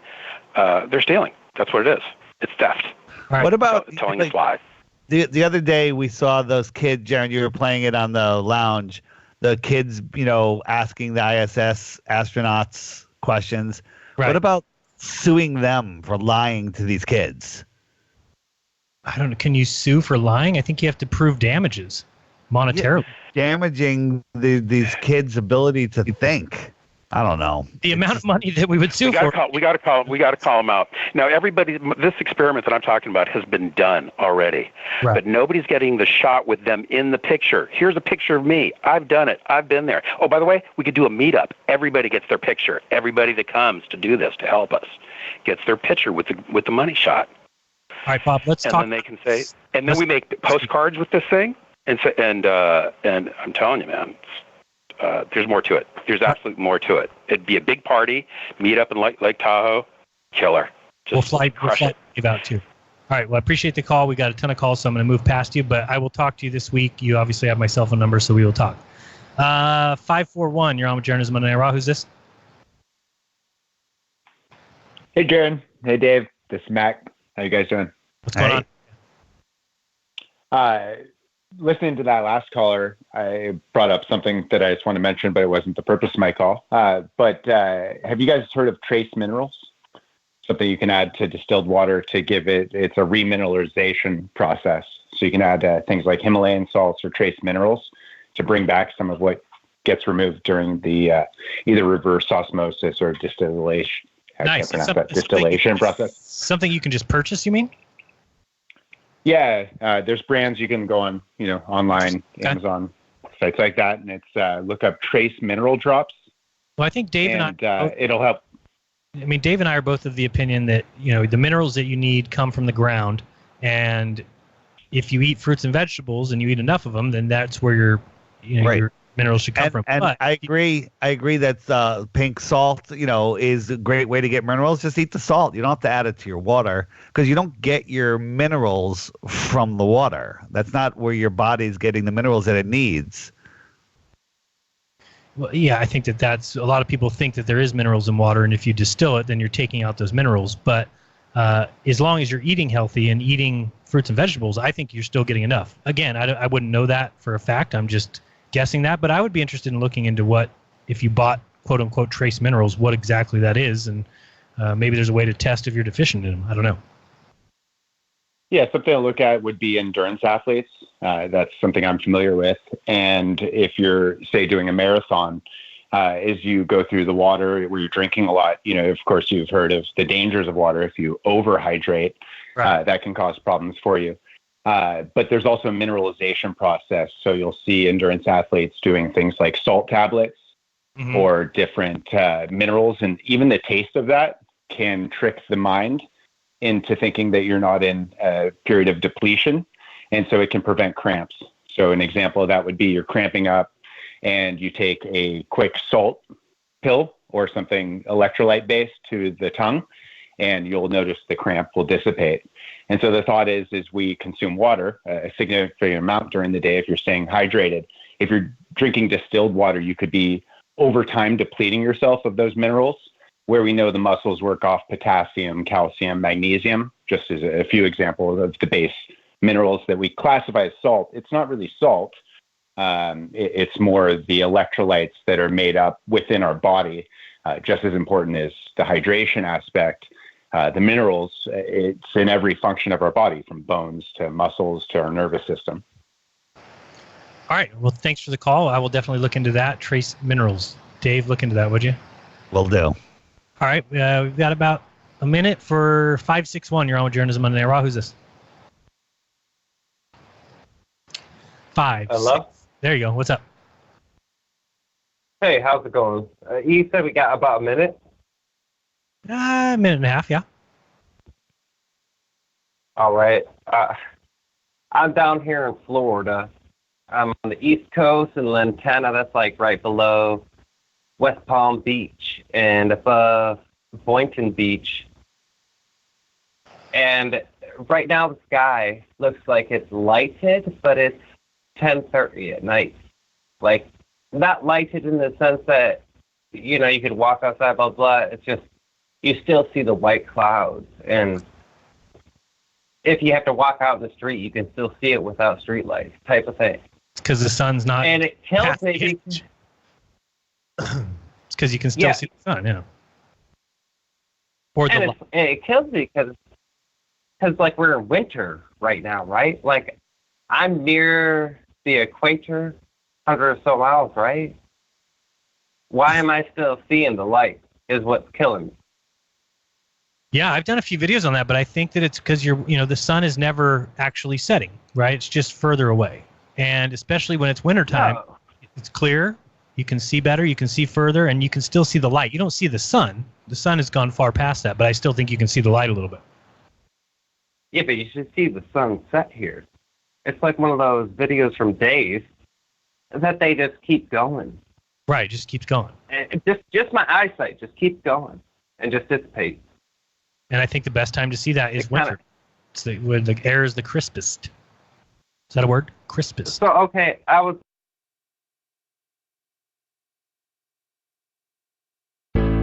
The reviews for Extendivite are amazing. Here are some from Amazon. September 2018. Extendivite works in keeping my blood pressure in the normal range. I've been using Extendivite for many years now. May 2018. Great product. I use regularly and I rarely get sick.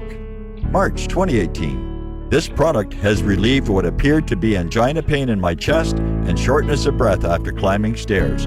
I'm quite happy about it. February 2018. My husband, son, and I have been using this product for a few months now, and we have noticed an improvement in our joints and blood pressure. Tell us your story. Get Extendivite today. To order, call 1-877-928-8822. That's 1-877-928-8822 or visit heartdrop.com. Extend your life with Extendivite.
For 5,000 years, the world was ruled with wooden ships by one man. 242 years ago, a small group of free men crafted a new nation built on liberty and freedom. Global elites have been fighting to destroy this new nation called America ever since. Based on actual events, Charm of Favor tells a true story of how they corrupted the election system.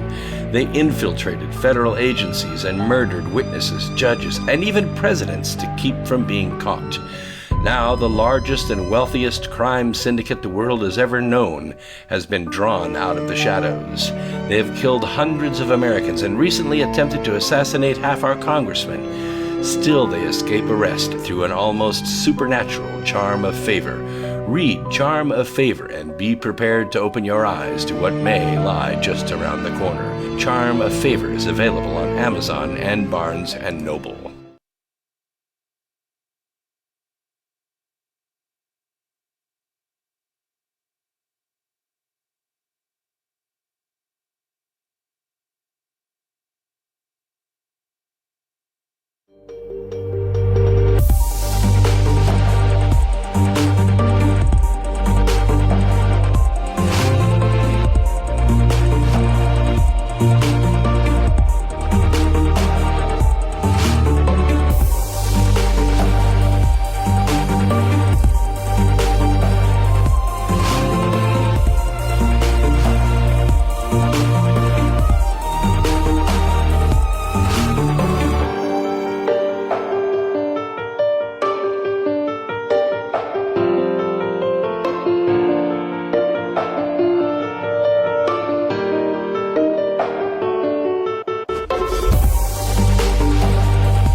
All right, welcome back. You're listening to Jeran DITRH Monday Night Raw. We've got another half hour to go. We got a lot of calls, so we've got to get through them. Let's go to Michelle. Michelle, welcome back to the show. Hope you've been well. We missed you. It's not Raw without. Oh, my goodness. I miss you guys. Miss you too. And you know, look, you're learning. You actually... Oh, go ahead. What am I learning? I was going to say you actually, started your spiel and then clicked over. And so then when the click over is done, it leads in nicely, but I ruined it. So it only took me 3 years. It's pretty impressive, actually. right? You know, it's I do have to okay. say, the conference did not seem the same without you there. I know, trust me. I still, I cry about it every day. Okay. Why weren't you there, Michelle? Life? Okay, so Jesus took the wheel, and he was taking me on this rally race, and I'm still on this rally race, and I can see the finish line. Yeah, that's the summary. Life is a good answer, Dave. Life is a good answer. Yes. You know? It can kick you upside the head. So, yeah, it really can. We all feel that. So people in the chat are talking about teeth. And Karen B specifically asked, well, how do I avoid a filling or having a dentist redo a crown, something like that? And there's this talk kind of going on about minerals and things like that. And as a registered dental assistant, I can tell you, if there is a way, and there may be a way coming up here, or maybe somebody, it's not possible yet. So your teeth are made of basically hydroxyapatite or fluorapatite. It's kind of a naturally occurring crystalline substance. And, you know, how we're made of the earth and the stars and all that stuff. But unfortunately, people are posting like, oh, you can rebuild the enamel this way and do that. You can't. You cannot. So here's what happens is, like, we have this structure like our bones. It's all degradable. We're all going to die and just go back into the earth eventually. We have bugs that live in us. We feed them what we eat and all that stuff. They poop, they pee, they throw up, they have hangovers. You know, they experience what we experience, these bugs. So, Jeran, you said something about appetite or your diet. Right. So a higher alkaline diet, like plants, things like that, will definitely benefit your enamel in your body, your microbiome that exists in all your mucosal layers. So women, your vaginas, males and females, your buttholes, you know, things. So all these things that have your eyeballs, these things that have mucosal layers have bugs living in them.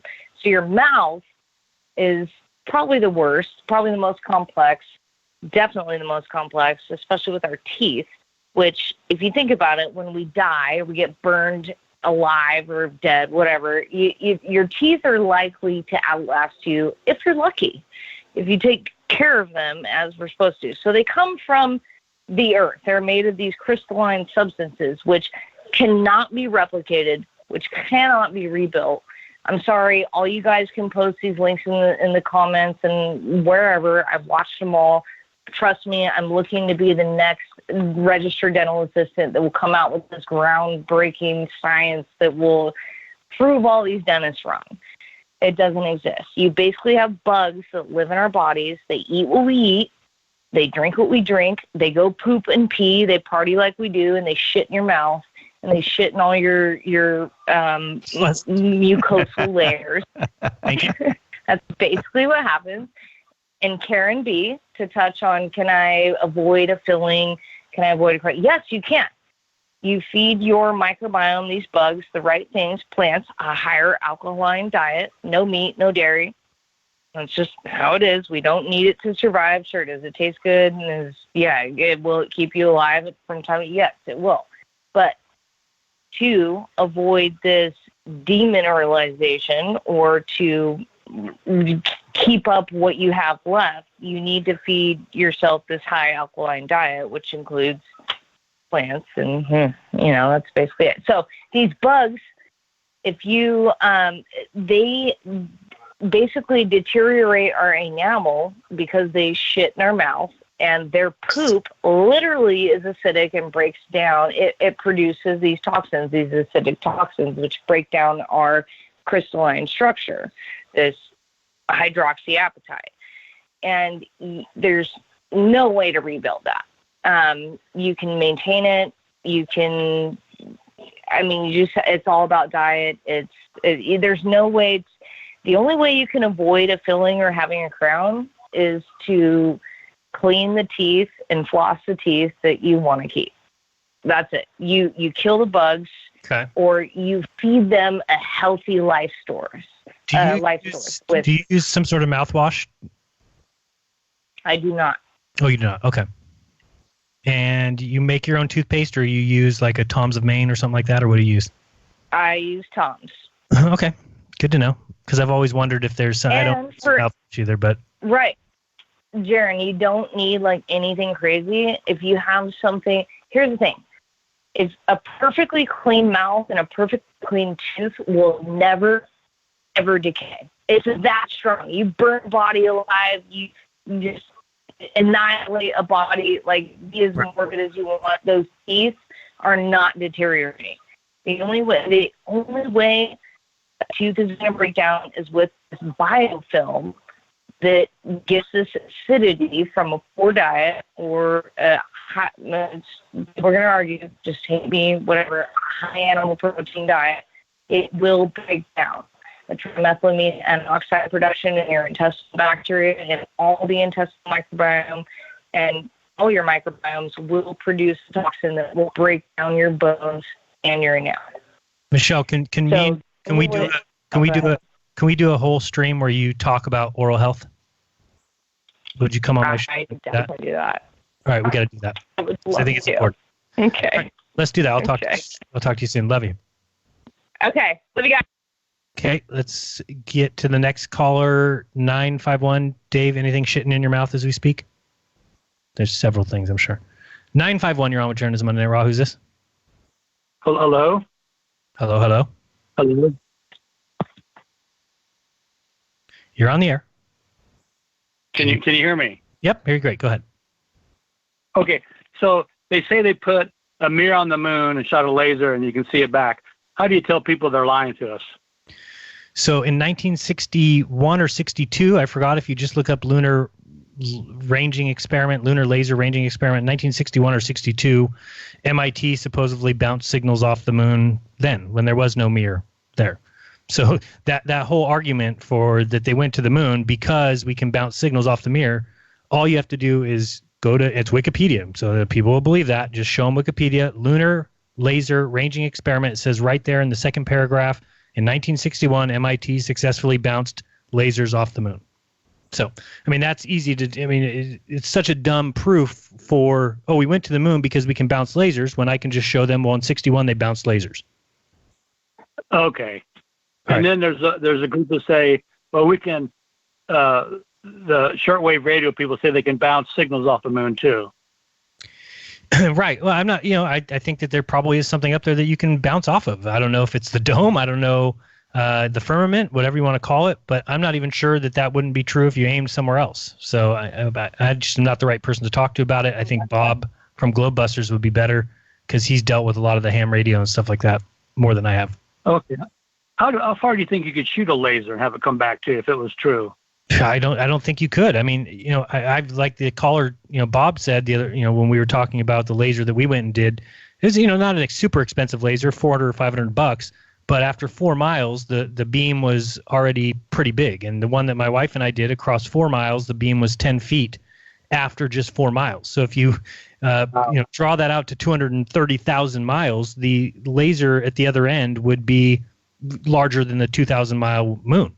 So it would encompass the whole thing, right? Because there's the beam divergence. So I don't think that that's even possible when you're talking about those distances. Could you bounce it off something, with a really high powered, $100,000 and $200,000 laser? Could you bounce it off of a few miles away or a few hundred miles? Maybe. I don't know. Wouldn't know. Yeah. So thanks for the call. Thank you so much. Yeah. Moving through these calls. I think we lost Dave for a little while. Dave, you back? I think I'm back. All right. What's wrong with your internet? I don't know. I'm getting grabbled. Yep. They're just grabbling you only. Yeah. All right, let's go to 518. You're on with Journalism Monday Night Raw. Let's try and keep the calls short because we've got about 10 more to go. Go ahead, caller, 518. Hello? Hello. Hello, you can hear me? Yep, go ahead. All right, so you guys, I got a little experiment that I want to do.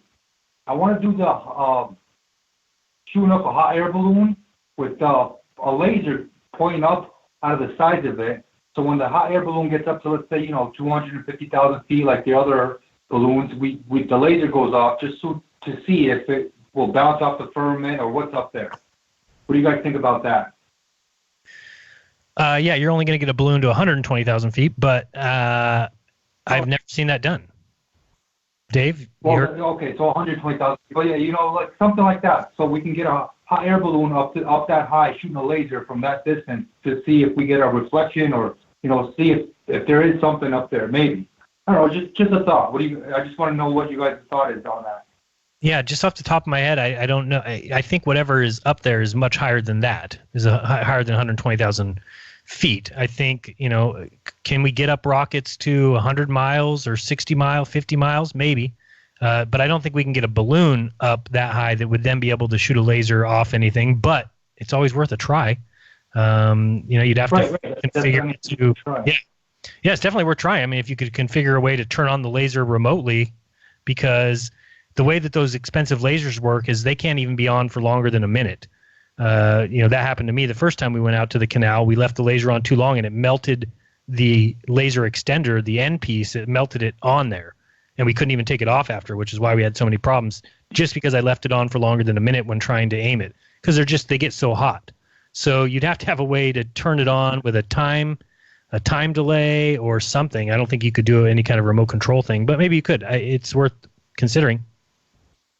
Right. And then the other thing I had for an experiment would be to set up people, let's say 2 to 3 miles apart for maybe like a 20, 30-mile stretch. So, it would consist of quite a few drones or hot air balloons, and where we all set them off at the same time. And from the first hot air balloon or drone that we set up to the last, you should be able to see the ones in between, but you will get a notion that there is no curve from the first one to the last one. So if you have 20 hot air balloons or 20 drones up in the air, you won't notice a curve. Interesting. I do like that idea. Or having people appreciate the call, by the way, or having people, spaced out on a beach along a shoreline. There's a couple places in California where you could do it and have them every 3-4 miles, and then they all point a laser directly up. You would need a leveler to do it, and then get a faraway view to see what those lasers look like. Are they bending left or right? Obviously, I don't think that they would. Dave, any comment on that one? That'd be a tough one, because if your laser's off just a tiny bit, too many variables, hard to prove. It's a great experiment, but I just don't know how to validate it. Yeah, that's some of the things that I've learned over the last 4 years, is that a lot of these ideas are great, and then when you go out and actually try and put them in practice, you realize they're not quite as easy. It's just like, when I draw up a design, I say we're going to shoot this laser 4 miles across this canal and all that. It all sounds really easy till you get out there and you realize that, even when you're shooting a laser 4 miles, that when we were off by 5 feet, if I just touch the laser just a hair, it moves 15 feet or 20 feet on the other end. So I mean, that's just barely tapping it with my finger as lightly as I possibly could. So you would need some extremely detailed equipment, and I don't know if we have that. Let's go to, did we just take 614 or no? I don't know. 614, you're on with Jeran Monday Night Raw. Hello. Hey, what's up? Hey, what's up? This is Adam from Columbus. How are you guys? What's up, Adam? Hey, real quick. So I have at Thanksgiving. Oh, Jeran, really sorry to hear about your mom. Lost my grandma that same week. Know the pain. It sucks. But anyways, was at Thanksgiving and have a bunch of boomers. My parents and aunts and uncles and whatever. They all think I'm crazy, but had a really good discussion with them about the Coriolis and the Red Bull dude's jump. How could he land? And they all tried to say the inertia. And so I asked them, well, what if you take off, westbound? Are you? And they were all just dead silent. So it was great. Or eastbound, whichever it is. Awesome. But so the other thing, which I thought was unbelievable. These are all, they're all in their mid to late 60s, and none of them knew that we went to the moon more than one time, supposedly. They all thought Apollo 11 was the only time that they ever said we went to the moon. I'm like, what are you talking about? And none of them, they're all like, no. I'm like, well, 12, 14, 15, 16, 17. They're like, no, they didn't go to the moon and walk around. Wow. That's how little people know about the whole situation, I think. That's why I can't wait. I'm shopping right now for what I want is a handheld mic that will record digitally for me, and then I can't wait. It's going to be the first of the year, someone that I go up to San Francisco or somewhere near, I don't know where yet, and just go on the street and start talking to people about the moon landing, because I totally agree. I think people won't have any clue. Even if you offer them money and you say, hey, all you have to do is tell me when the last time we were on the moon, they won't have any clue. None. And we'll right. Yeah. Have you ever seen my mother-in-law is one who believes the moon is its own light. Okay. But doesn't believe any of the stuff that I'm saying, which, at least she's open-minded enough to get there. Right. But she can't get past that, which, I'm like, well, if it's its own light, how can you believe any of it? But anyways, it's a start with her, but yeah.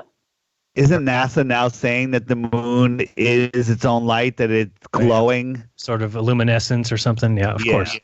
Of course.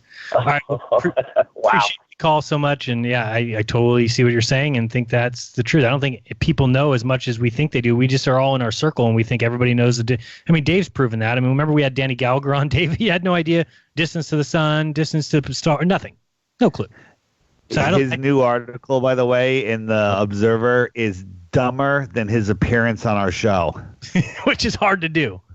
Yeah, so I told people I saw the guy sitting out in the hallway the whole time. He never was even in any of the presentations. He wasn't even there.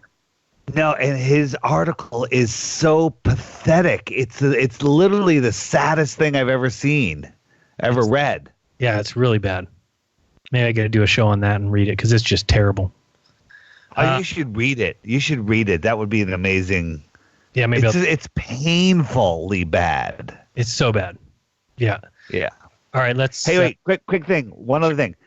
Since we're on the show here, a whole bunch of people just ordered the book, and I put the orders through already.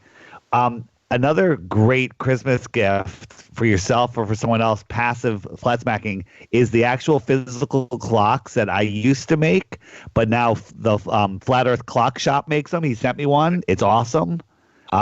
And check that out, flatearthclockshop.com. Great passive flat smacking for your home. Put it in your living room. It's beautiful, and it'll wake everybody up that comes there. Like, what is that? So.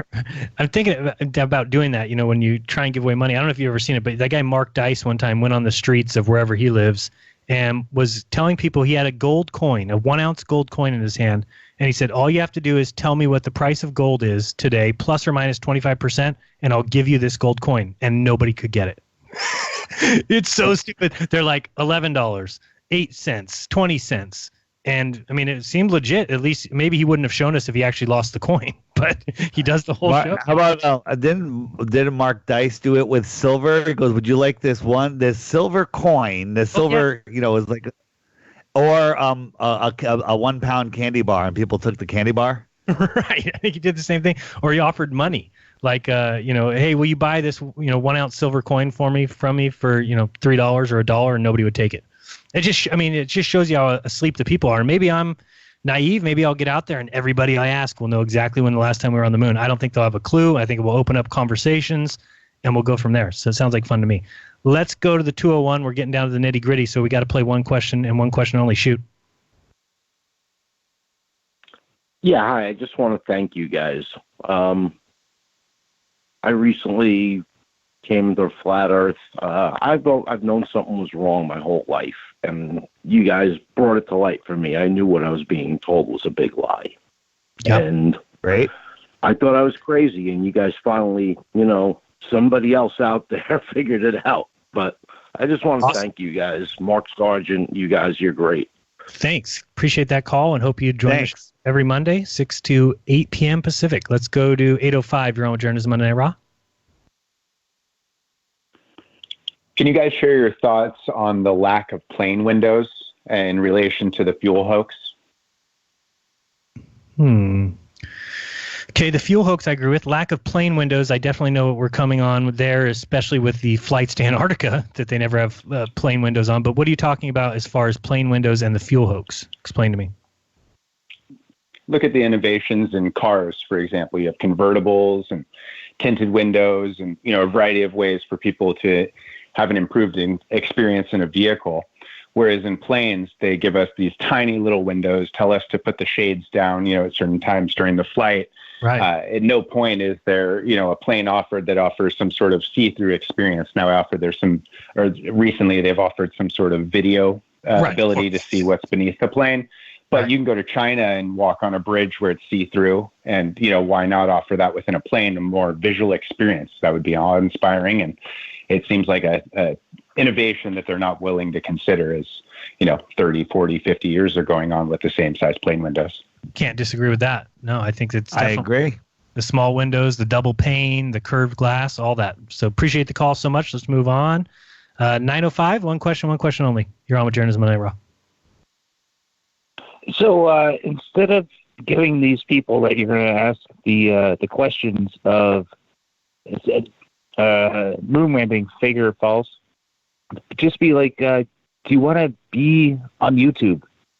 And most dumbasses will agree. Oh, you're talking about the people that be on YouTube? The street? Yeah, I want to be on YouTube. Sure, sign me up. Take this quiz. Right. Yeah, I have no idea how I'm going to do it yet, but it's just all these thoughts running through my mind. It just seems like a lot of fun and would be very enlightening, I think, to people watching and then also to the people I have conversations with. I mean, I don't do a lot of street activism because I feel like, if I make a video, I can reach 10,000 people. If I go on the street, I'm reaching one. But I think if I can do both at the same time, then we're getting somewhere. Yeah, instead of offering up cash, just be like, do you want to be on YouTube? Do you want to be YouTube famous? I've got thousands and thousands of subs. Yeah, maybe I'll try that. You'll be on my channel. My thought process, obviously, is if I really went there and offered $10 a person and said, okay, here's the trivia question and was willing to give away $10, I don't think anybody would win it. And if somebody did, maybe I'd lose 10 or 20 bucks. Well, if my wife and I go to San Francisco and eat lunch, we're going to lose 50. So, I look at it and say, I went there for that reason and I lost 2. Now, if the first 5 people answer the right answer and I'm out $50, well, then that's odds are they're going to be wrong. I think it's going to be wrong. Now, they're going to be wrong. The only scary thing is that I think I would call "we've never been to the moon" a correct answer, obviously. So then I might lose money quickly if more people than I think know the truth and say, "What? We've never been to the moon." Start handing out money like this. Yeah, but they can still get on YouTube and be internet famous. Let's try that first before I lose. Also, just to throw it out there, Dave, please throw it again. How to get your book? Okay, Dave. Thank you for the call. Appreciate it. Dave, one more time, how to get the book because people want it. Just email me. This is PayPal, $100 to dtweiss@gmail.com. Make sure you put your name, address, and email address in the notes and tell me what it's for. And that's it. It's a great book. It's well worth it. Absolutely. All right. 970, quick. You're on with Jeran Monday Raw. Who's this? Hey, how's it going? I just wanted to say you guys are awesome, and it's pretty crazy how much I'm hearing, globe earthers now, like people at my work and stuff, they start bringing up, they bring up stuff they're seeing on the internet, and it just cracks me up now, just knowing what I know.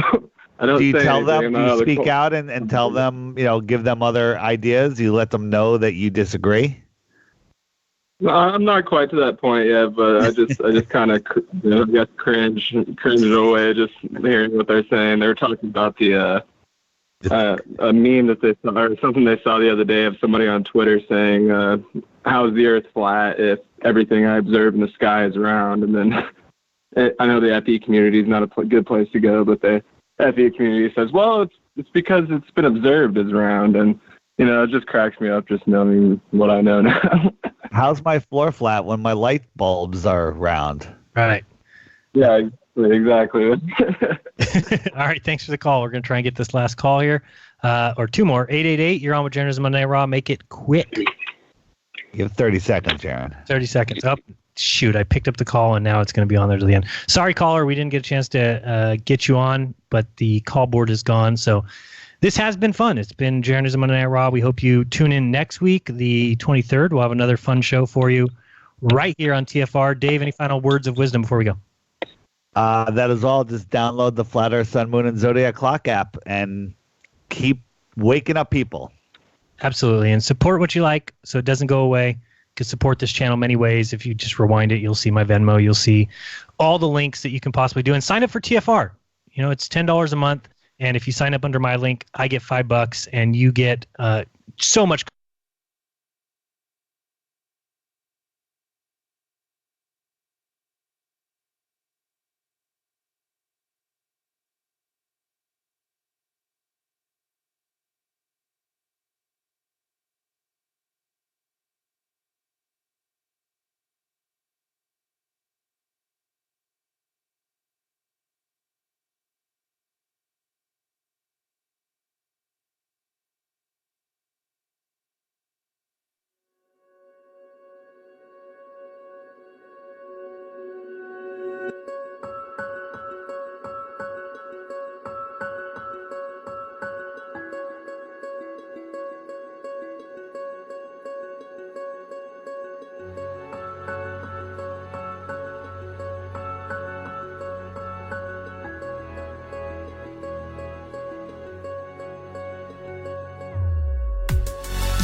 Impeachment process, North Korea. I'm Ann Cates.